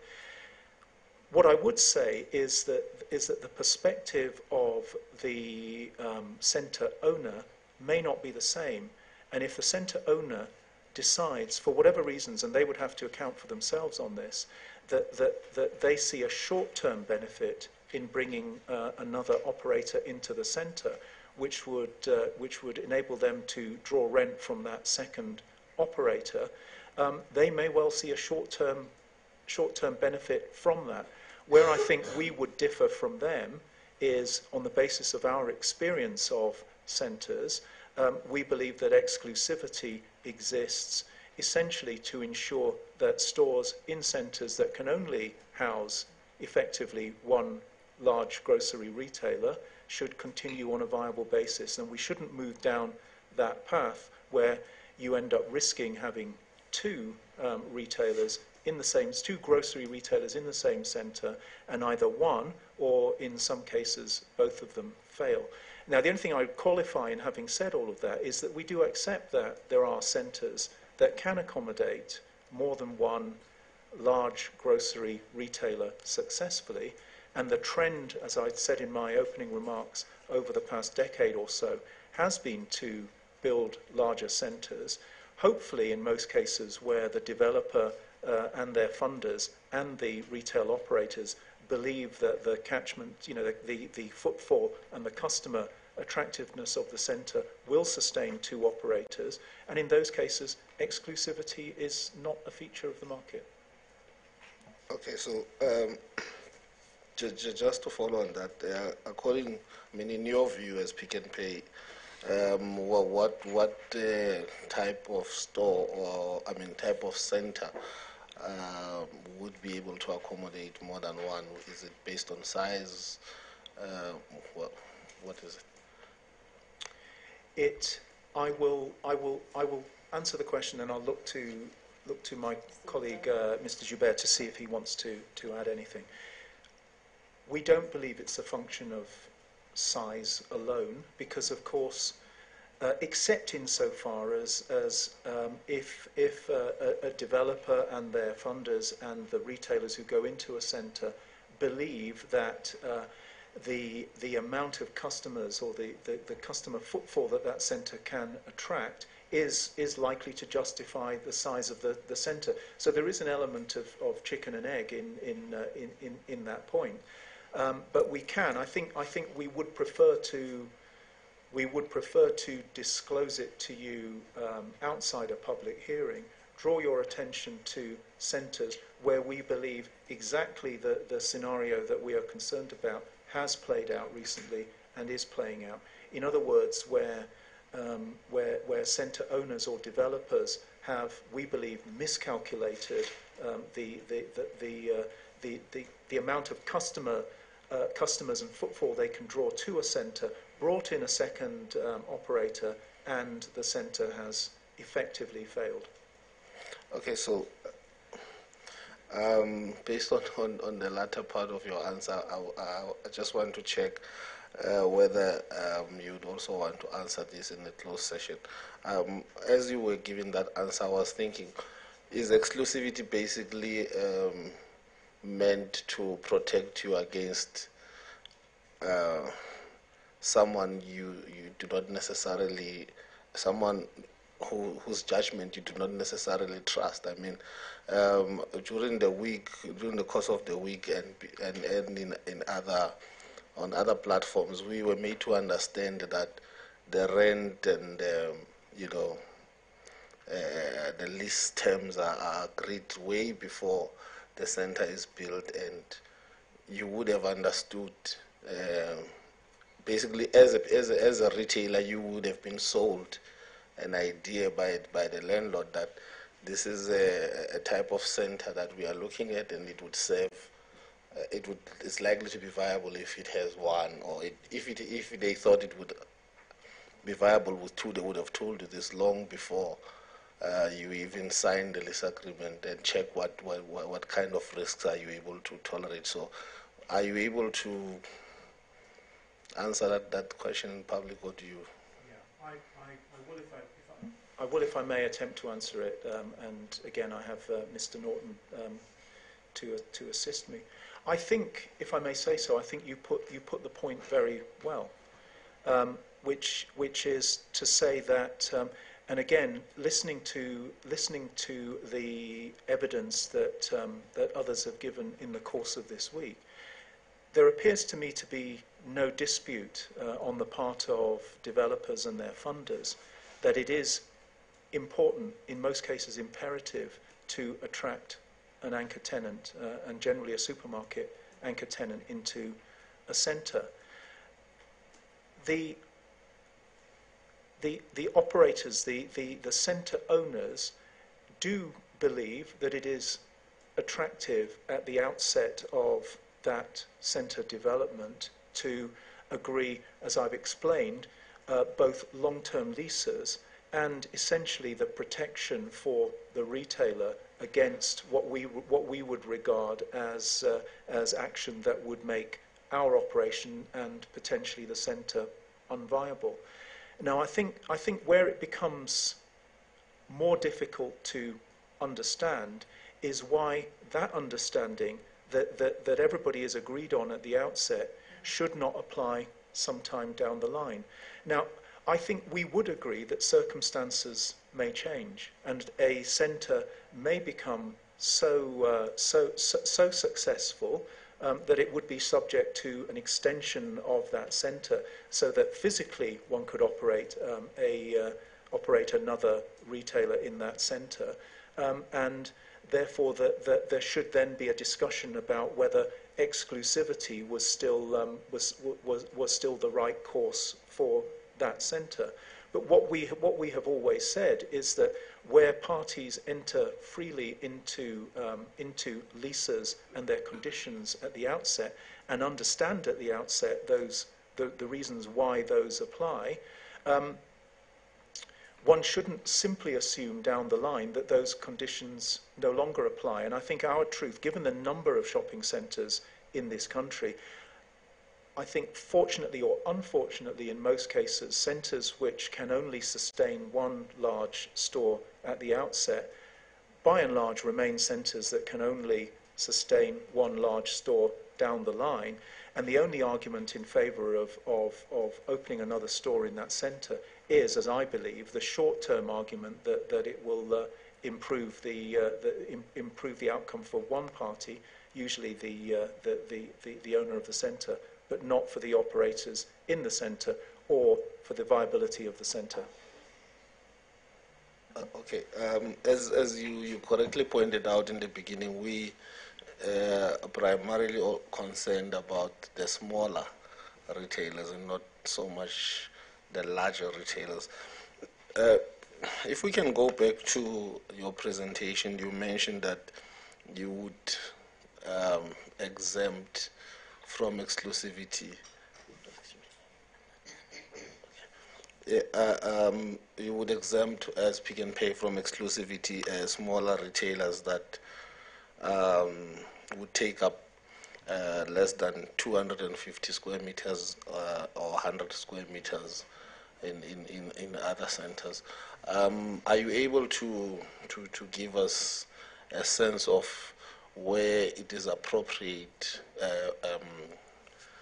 for you to give, say, 200 square meters? What type of centers, size, catchment area? What is the criteria for that exemption for 250 square meters, and what type of centers would then limit you to 100 or less? I think that... Apologies, I didn't turn my microphone on. I think I'd want to make just one point clear, first of all. It's not that we would exempt. It is that if an operator or if a centre owner or a small retail, if a prospective small retailer approached a centre owner, we do exempt in those cases. So it's a current policy, not something that we're proposing. I think we have drawn the distinction between 250 in larger centres, 100 square metres in smaller centres. Mr. Norton is advising that this is something that we might prefer to flesh out and discuss with you privately. Oh yeah, no, that's fine. I think we don't have an objection to it. Okay. Just to go back to what I was trying to understand. So you have 90% of Pick n Pay stores located in shopping centres, and in your presentation you've indicated that there are 1,800 shopping centres in South Africa, and South Africa is the sixth largest country in having in the list of countries that have the more. When you look at the proliferation of shopping centers, we are sixth largest. And here, okay, and then you already have 90%. I just want to understand. And then you also made the point that most of the competitors in those shopping centers in which you compete. In the shopping center, we're not talking about the standalones. Within the shopping centers that you located, your competitors are other national shopping centers. Am I correct? Just to summarize what we've discussed so far. Thank you, Chairperson. On the first point, what I said was that South Africa has the sixth largest number of shopping centres of any country in the world. Sure. And on the 90% point that you've repeated, we did not indicate, my colleague was not indicating that we have supermarkets in 90% of the centres in South Africa. What he was saying was that broadly speaking, and again, I think we can refine that assessment. The majority of our stores are in shopping centres, although as I explained earlier, that dynamic I think is changing over time. In terms of competitors, what I was saying was that when we look at this, and I have to say, we generally look at this on a national basis, not on a. If I took your point, and let me answer it, which is, if you took a store in a centre, if we were to confine ourselves to shopping centres, right. So if we take a Pick and Pay store in a shopping centre, who are its competitors? And the answer would be, well, if there is another food store in that centre, that will be a competitor. If there's a small store, that will be a smaller competitor. And in a lot of our centres, for example, there would be a Woolworths as well in the centre. If you looked in a larger centre, there might be another of the national grocers in that centre. We would then also regard as competitors primarily the larger operators who might be operating outside the centre, either on a standalone basis or in a neighbouring or nearby centre. And if I may, Chairperson, I think the reverse would apply as well. And I have in mind a store that we have in Tokai in Cape Town, where our store, a store that we're proud of, is outside the centre. In fact, it's across the main road from a very large centre called the Blue Route Mall, in which there is a large and I believe successful Checkers store. So in that case, we would certainly see that Checkers store as a competitor, notwithstanding the fact that we're outside the centre and it is inside the centre, but also look at other stores in the area, which in that case includes a fruit and veg city store in relatively close proximity. Okay. Thank you for that explanation. With the 90% of your stores that are located in the shopping centres, what would you say is the split between the stores where Pick and Pay approached the developer to want to set up a shop in the centre, in the shopping centre, and the instances where you were actually approached by the developer to locate yourselves in the shopping centre? More or less. Again, Chairperson, I will answer the question and look to Mr. Joubert if he wants to add. Our experience is that it's never quite as diametrically opposed as that. Given that we do have an approach to opening new stores as the population moves and grows and develops in different areas, we do have relationships of long standing with developers, and in the course of those relationships, those discussions, then clearly the prospect of opening a centre in whatever area will be discussed. I think I would say, Isaac, that if we were to try to answer the question, we would say that the opportunity to open a store in a centre will more often be one put to us rather than one that we put to a centre owner. Okay. You'd be approached by the developer, therefore. Yeah, Madam Chair, for the most part we're approached by developers. Now sometimes it overlaps with where we actually want to be, and then it's great, and other times it doesn't. We try and be fairly proactive. We don't always align with the developers. So certainly the largest shopping centres are predominantly them approaching us. Okay. You've also indicated in your presentation that over the past 10 years, you've exempted smaller traders from your exclusivity clauses. Obviously, exclusivity would be applied in leases where you are located in the shopping centers. So in that 90%, I'm not saying all of that 90% would be covered by exclusivity. I'm saying where you have an exclusive list, it would actually be an exclusive list that's applicable in a shopping center. Am I correct? Where we have an exclusivity provision in place, that would only relate to the centre. Yes, that's correct. The point I was making in my opening submission was that where we have opened new stores in centres over the past 10 or so years, those have explicitly excluded from an exclusivity provision smaller operators. Is that the wording of your lease agreements where you indicate that this excludes your... That is the wording of lease agreements agreed, broadly speaking, over the past decade in respect of new centres. So where a new agreement has come forward for a new development, then we have explicitly excluded smaller players. So when you say past 10 years, that goes back to 2007, since 2007. That's correct. Mr. Norton, would we? I'm sure you have. You provided us with a list of.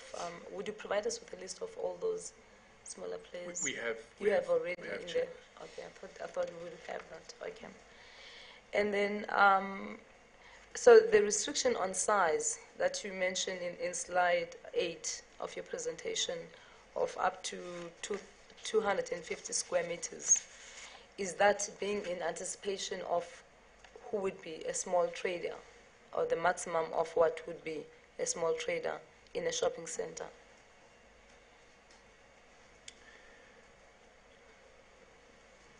I'm afraid I'm being advised that this is a point that we would like to take in a closed session, if possible. Okay.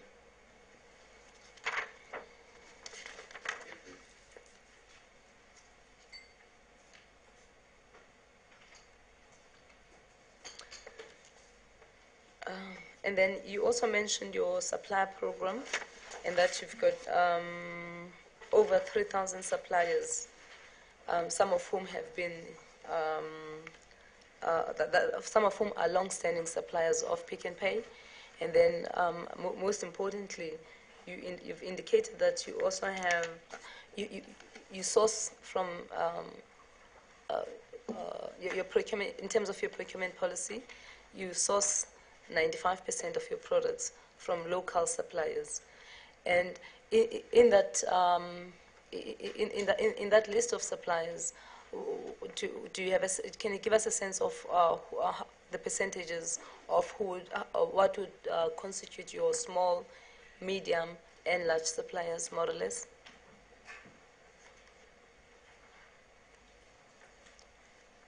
Or who forms the bulk of your supply? Is it your large suppliers, or medium, or small? Just give us a sense.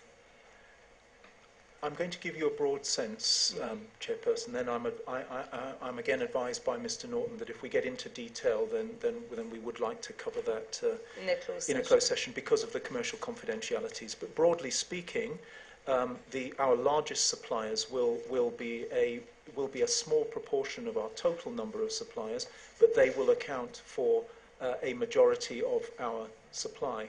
We do, however, have a large number, so a large proportion of the 3,000 that I indicated to you will be small suppliers. But again, we can elucidate on that in more detail if we did it in a closed session. Okay. There was a question in the list of questions that we were provided with that asked for a specific criteria that is applied by Pick and Pay to prospective suppliers. And I think slide 11 kind of touches on this, but I wasn't sure if it's actually the actual criteria that you put out to your suppliers, or it's the kind of things that you look for overall. Is there criteria at all? If I produce a product and I want to approach Pick and Pay, is there a set list of things that you'd be looking for? And it's that criteria that we're looking for. And this is against the background where we've been inundated by complaints and product developers that feel it is very difficult to find their way into the large supermarket stores, or find their products into the large supermarket stores. Yeah, thank you, Chairperson. I think that's, again, an important area to explore. What I set out on page 11 of that presentation was primarily some of the key things that we look for in maintaining relations with our suppliers. In other words, we have long-standing relations with suppliers, and we want to develop new suppliers in order to achieve the objectives set out there. So the first one was nutritious, high-quality, safe products. Then to provide exceptional value. Thirdly, obviously with a broad number of suppliers, we want to demonstrate to customers that we have the choice available to them. And then fourthly, sharing our values. Now, I think you posed the question more specifically in relation to a small supplier. So if we took a prospective, somebody who wanted to supply Pick and Pay. And you can add to that previously a supplier from the previously disadvantaged group. Yeah, absolutely. I will answer the question. Then again, I will turn to my colleague Thembi Mazibuko to see if she wants to add anything. I think you raise for us an important point, which is that the process of moving from an idea, which is I've got a great idea to produce. I mean, let me just sort of say one out of the air, a range of biscuits. Into becoming a supplier, I think is for any prospective manufacturer, supplier, a daunting process, or it can be a daunting process, because although they have a great idea and huge energy around that idea, which is, look, I've been able to produce these products on a small scale, and the people to whom I've given them or sold them on a small scale have loved them. Once you get into the question of supplying on a broader scale, and I don't think supplying on a broader scale is limited to supermarkets, it could be through independent operators or whatever, you do then enter a world which may be unfamiliar, and that will then be the world of ensuring that you can produce those products at a different scale from those that you were producing. I mean, without trying to oversimplify it, it would be moving from producing in your own kitchen, for example, to producing in a factory. Once you're aiming to do that, then you're starting to address questions which you previously haven't addressed. So where would I secure those premises? What are the regulations that apply to those premises? What would the rentals be for those? Then I think once you have the conversation with the prospective purchaser, whether it's the independent shop or a retailer, you end up having a conversation around, can you supply that product at a sufficient and regular supply? Can you maintain consistency of production? Because it's for any of us, it's easy to produce something once well, but to produce it every day or on a regular basis well is a technical challenge. Then once Sorry, Mr. North, are you speaking to the criteria here? Because my question is really focusing on the criteria, and I'm worried about the length of your answer in terms of dealing with this. Right. I think if I were to address if I were to answer your question simply in terms of the criteria, I think I wouldn't be answering your point, because The point I'm making is that in terms of nurturing a prospective supplier, it is not simply a case of going through a checklist and saying, you don't meet points 1, 3, 4, 5, 7. If it were done on that basis, then I think prospective suppliers would have a justifiable grievance in saying that they can't get into supplying our business or any equivalent business. What I'm saying is that bringing new suppliers into our company is about understanding the challenges that face them in terms of building businesses, and in terms them understanding the challenges that we need to overcome in listing them as suppliers, which is, can you supply safely? Can you supply the volumes? Can you supply regularly? And then there's a third series, which I won't deal in detail, given your last point, Chairperson, which is a whole series of external requirements. For example, do you have a sufficient banking setup? Are you compliant with taxes and regulations, etc., etc.? And each of those, I think, can be daunting to a supplier. And each of those we seek to overcome, but in our relationships with them. Can I assume that you would also want to deal with, if you wanted to just go into detail as to which suppliers you've assisted in your supplier development program, names, mentioning names, would that also be in a closed session? No, I don't think that requires a closed session. Can you speak to that and just tell us who those are, and when? Firstly, when did that supplier development program start, and then you can then tell us who these suppliers, what you did for them, just to give us a sense of what it is that Pick n Pay is doing in this space, especially taking into account producers and suppliers coming from your previously disadvantaged areas and communities where Pick n Pay may have stores. Yeah, I'll answer the first part of the question, Chairperson, and hand to my colleague Tembi. I would want to say first of all that from the inception of the company by our founder Raymond Ackerman, he has always been committed to the development of suppliers and new suppliers, and it is still the case that Mr. Ackerman is present in our headquarters, and it is still the case that when suppliers come to see him, his first question when they're leaving the building is, "Were you treated well by my team?" And so on that basis, the specific programs that we've had in place date back to the previous decade. They are constantly being refined and enhanced.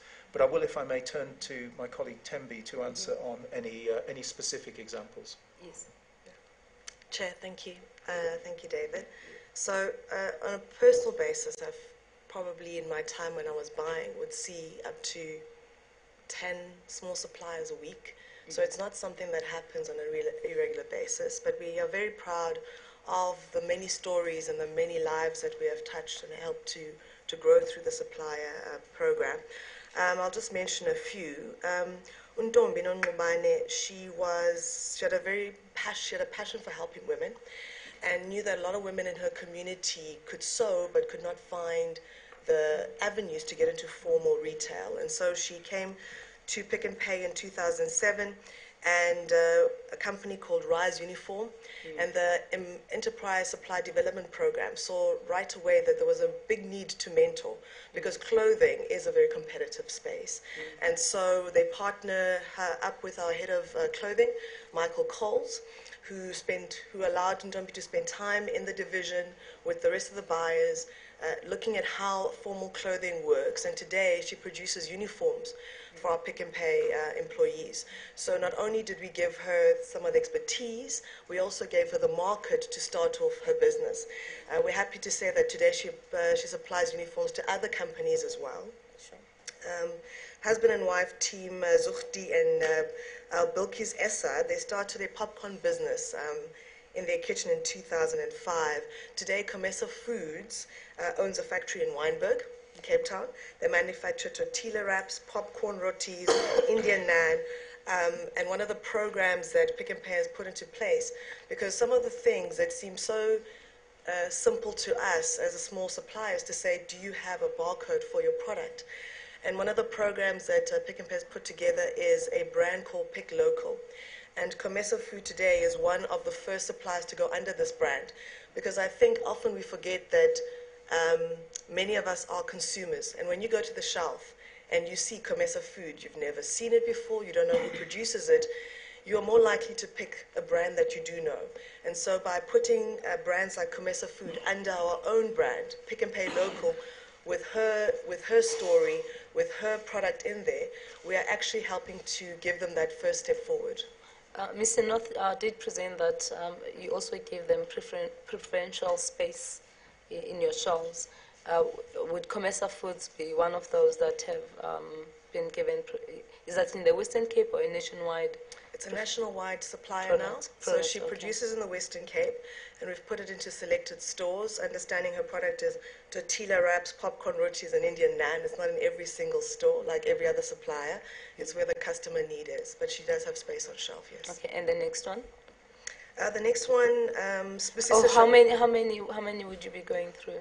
Just to have a sense. There are quite. I've got here 5 stories, but I've got many others. If that's sufficient, Chair. Okay. We've got Sbusiso Shabalala. This is a product you probably see a lot of times in your local Pick and Pay. So Sbusiso, his family had owned a small holding farm, and where they would do some wood cutting and sell it on the side of the street. And he came to Pick and Pay and said that he wanted to start a business, and together with the team, they started a charcoal business, leveraging on what the family had already done. So if you go to a Pick and Pay today and you see the Pick and Pay charcoal that is prominently displayed on shelf, that's owned by Sbusiso Shabalala and his business Berry Hill Trading, one of our biggest success stories. What is the brand called? Pick and Pay. Pick and Pay. So he packs the Pick and Pay charcoal, the one that you see in every Pick and Pay, prominently displayed. The Sbusiso packs that for us nationally. Okay. Would that be considered as a private label or? Yes, our Pick and Pay is our private label owned brand. Yes. And I think would Sbusiso then be precluded from supplying that product to others? As David had said, the formula. If our charcoal is a specific formula, the packaging, that is exclusive to us, but he's welcome to develop a different formula, a different product for any other retailer, or for that fact, to pack it under his own Berry Hill brand or whatever it's, but the PMP formulation is ours. Okay. And then moving to trading terms, let me just also give you the floor on that. Which trading terms are your smaller suppliers exempted from?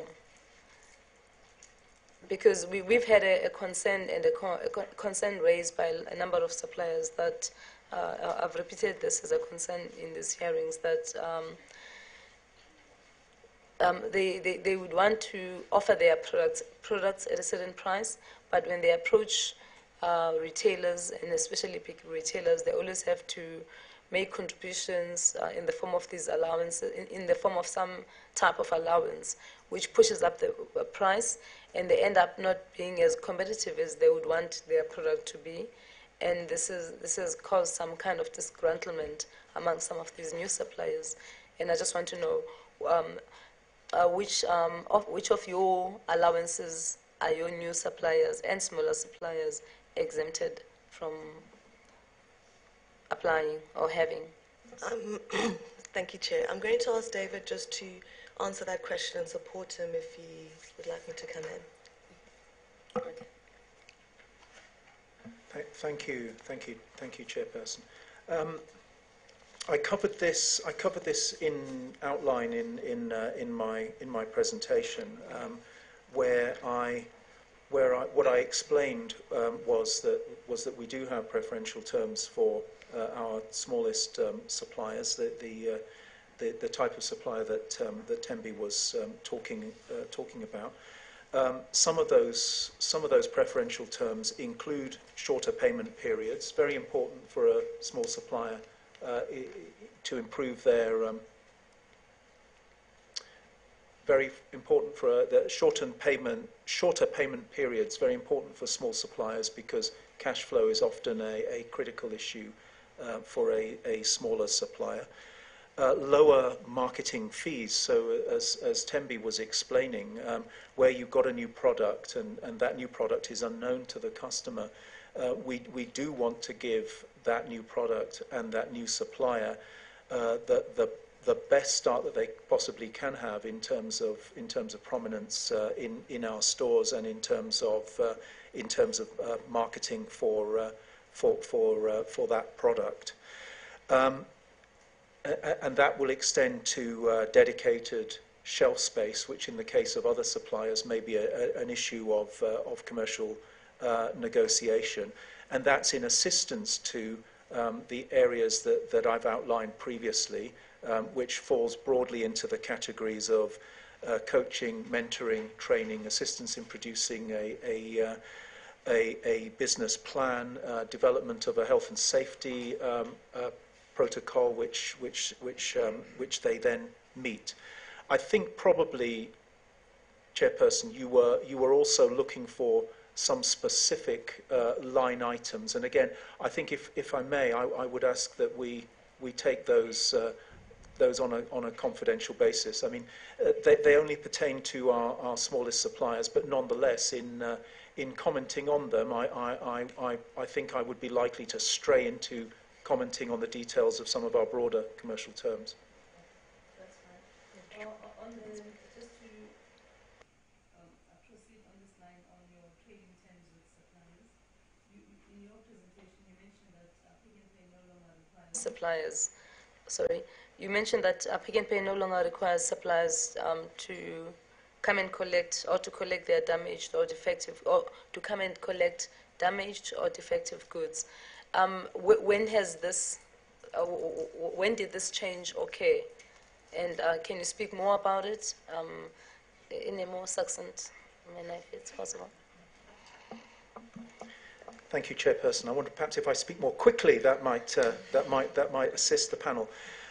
It is linked to the centralisation of our distribution, which I think, looking at my colleagues, has been taking place over the past 6 years or so.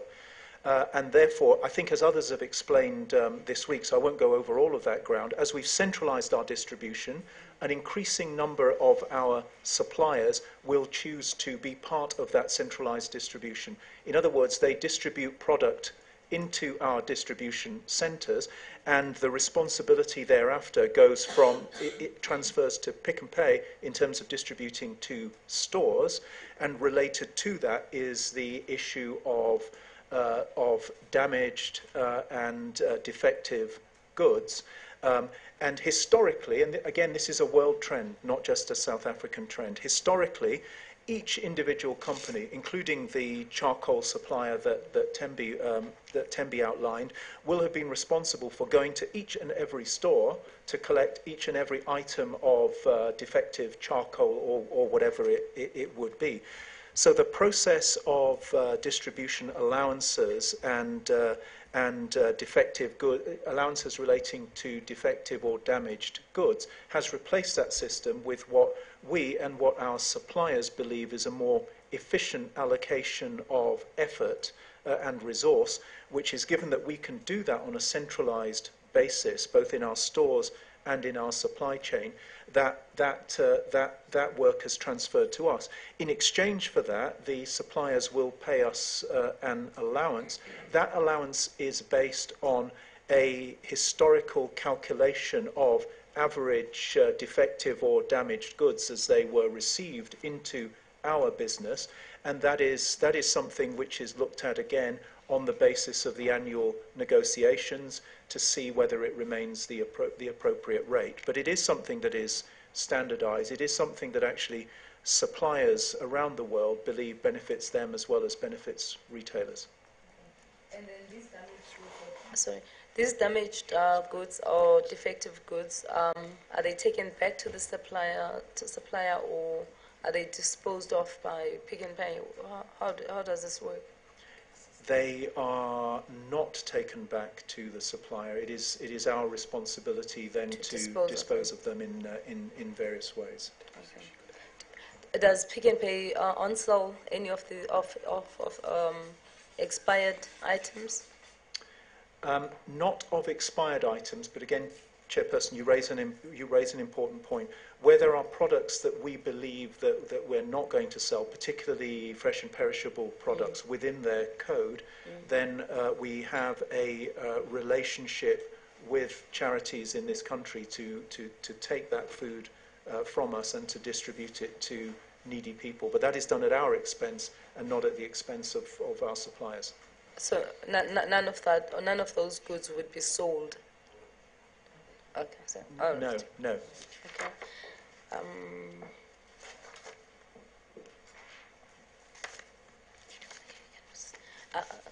I'll allow my colleague to ask some questions, and then we'd like to go into the closed session so that we can have a better discussion of some of these points.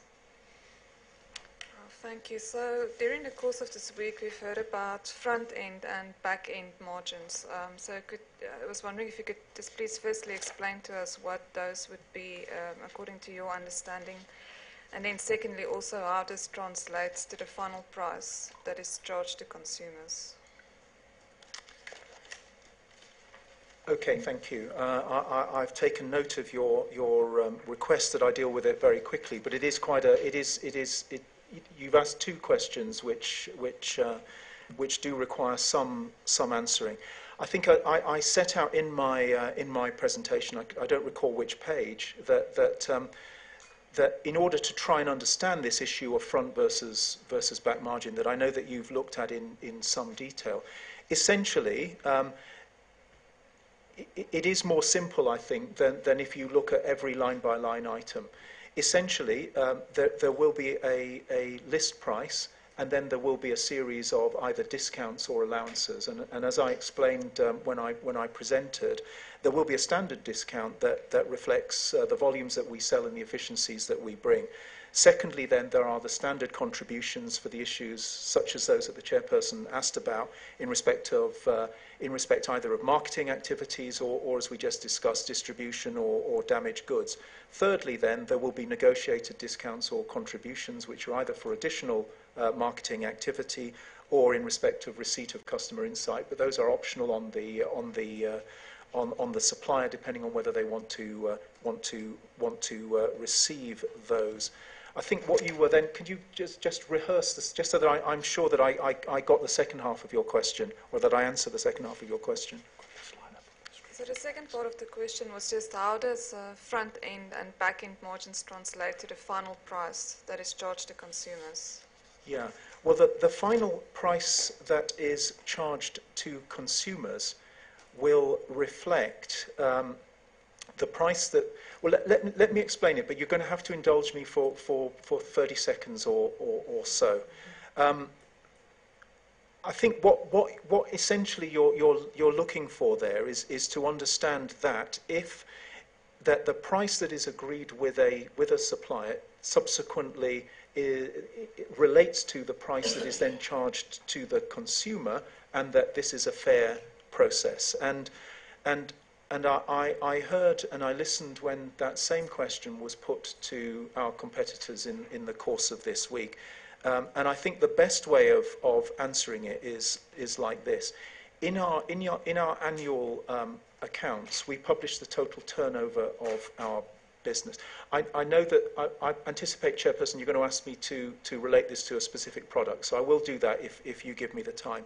But our accounts show the total turnover of our business. In other words, essentially, everything that we sell and the value of what we sell. We then also have a line which is the cost of goods sold. And that is made up of, that is an aggregate of, and I think this answers your question, Sunil, is how much we paid suppliers for their products, including rebates, cost of warehousing, distribution, advertising, waste and shrinkage, all of the things that we've been talking about this morning. If you deduct one from the other, what you get is the gross profit that the business makes, and probably of more use, the gross profit margin. That is published annually by our business, and it's published by other businesses. And as a percentage of total sales, our gross profit margin is 18%. And I think that answers your point about front and back and all of those things. Now, to go on from that, what you then need to take into account, and I'd say with respect to some competitors, I'm not sure this was made clear in questioning earlier this week, you do need to take into account trading expenses, which the chairperson asked to our competitors earlier in this week. That is made up of the people we employ in our stores and in our head office, and in total around 80,000 people in our business in this country, and then a series of associated costs, electricity, rates, rents that we've talked a little bit about this morning, depreciation on capital, on the billions that I said we were spending. Where that gets you to then is a net profit margin. And I think that if I can, Sunil, that answers your question. That leaves us with a net profit margin which we publish at 2.3% in our last annual accounts. That is before tax. Of course, as a responsible and formal business, we pay tax, and therefore we have an profit after tax margin, which is lower than that, of 1.6%. What that then means is for every rand of product we sell, we make, as it were, for shareholders and for the company, 1.6% after tax. Now, if I were given another 15 seconds and then said, look, tell me about an individual product, without going into a closed session, and averaged across all of our supply, let's say a product costs 20 rand. What this would mean, it's sold to the consumer at 20 rand. What it would mean on an average basis, given our gross profit margin, is that we bought it for 16 rand 40. What it would then mean is that the gross profit margin there would be 3 rands 60, but once you deduct our operating costs as a company, our trading expenses, we would make on that 20 rand product that we purchased for 16 rand 40, we are making 46 cents before tax and 32 cents after tax. So I hope that gives you an assurance that whatever efficiencies we agree with suppliers are passed on to consumers, subject to obviously the qualification that we do need to run a viable business.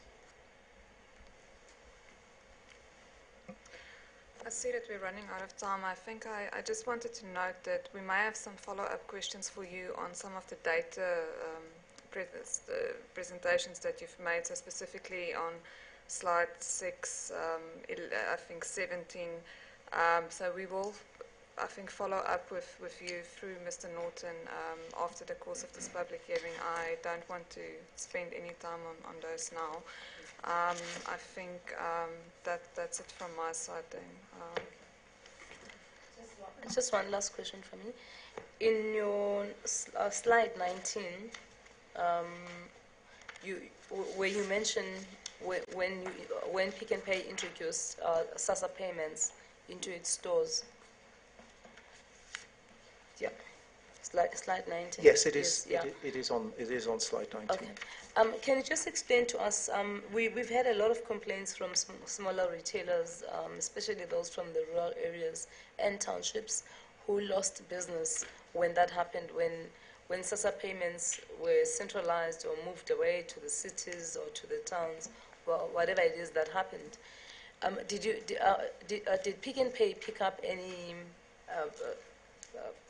gain in terms of market share as a result of these SASSA payments being made out of your stores? Did you observe any difference I think, in sales? Chairperson, if I were to take your request for brevity and answer it in 2 words, my answer would be if only. We see that the provision of SASSA payments in our stores is a service that we provide for our customers, and indeed one that we would be concerned would affect the viability of the SASSA system if we were to seek to withdraw that. And I say we on behalf of us and I think other major retailers. it imposes a significant cost on the business, not least in terms of security.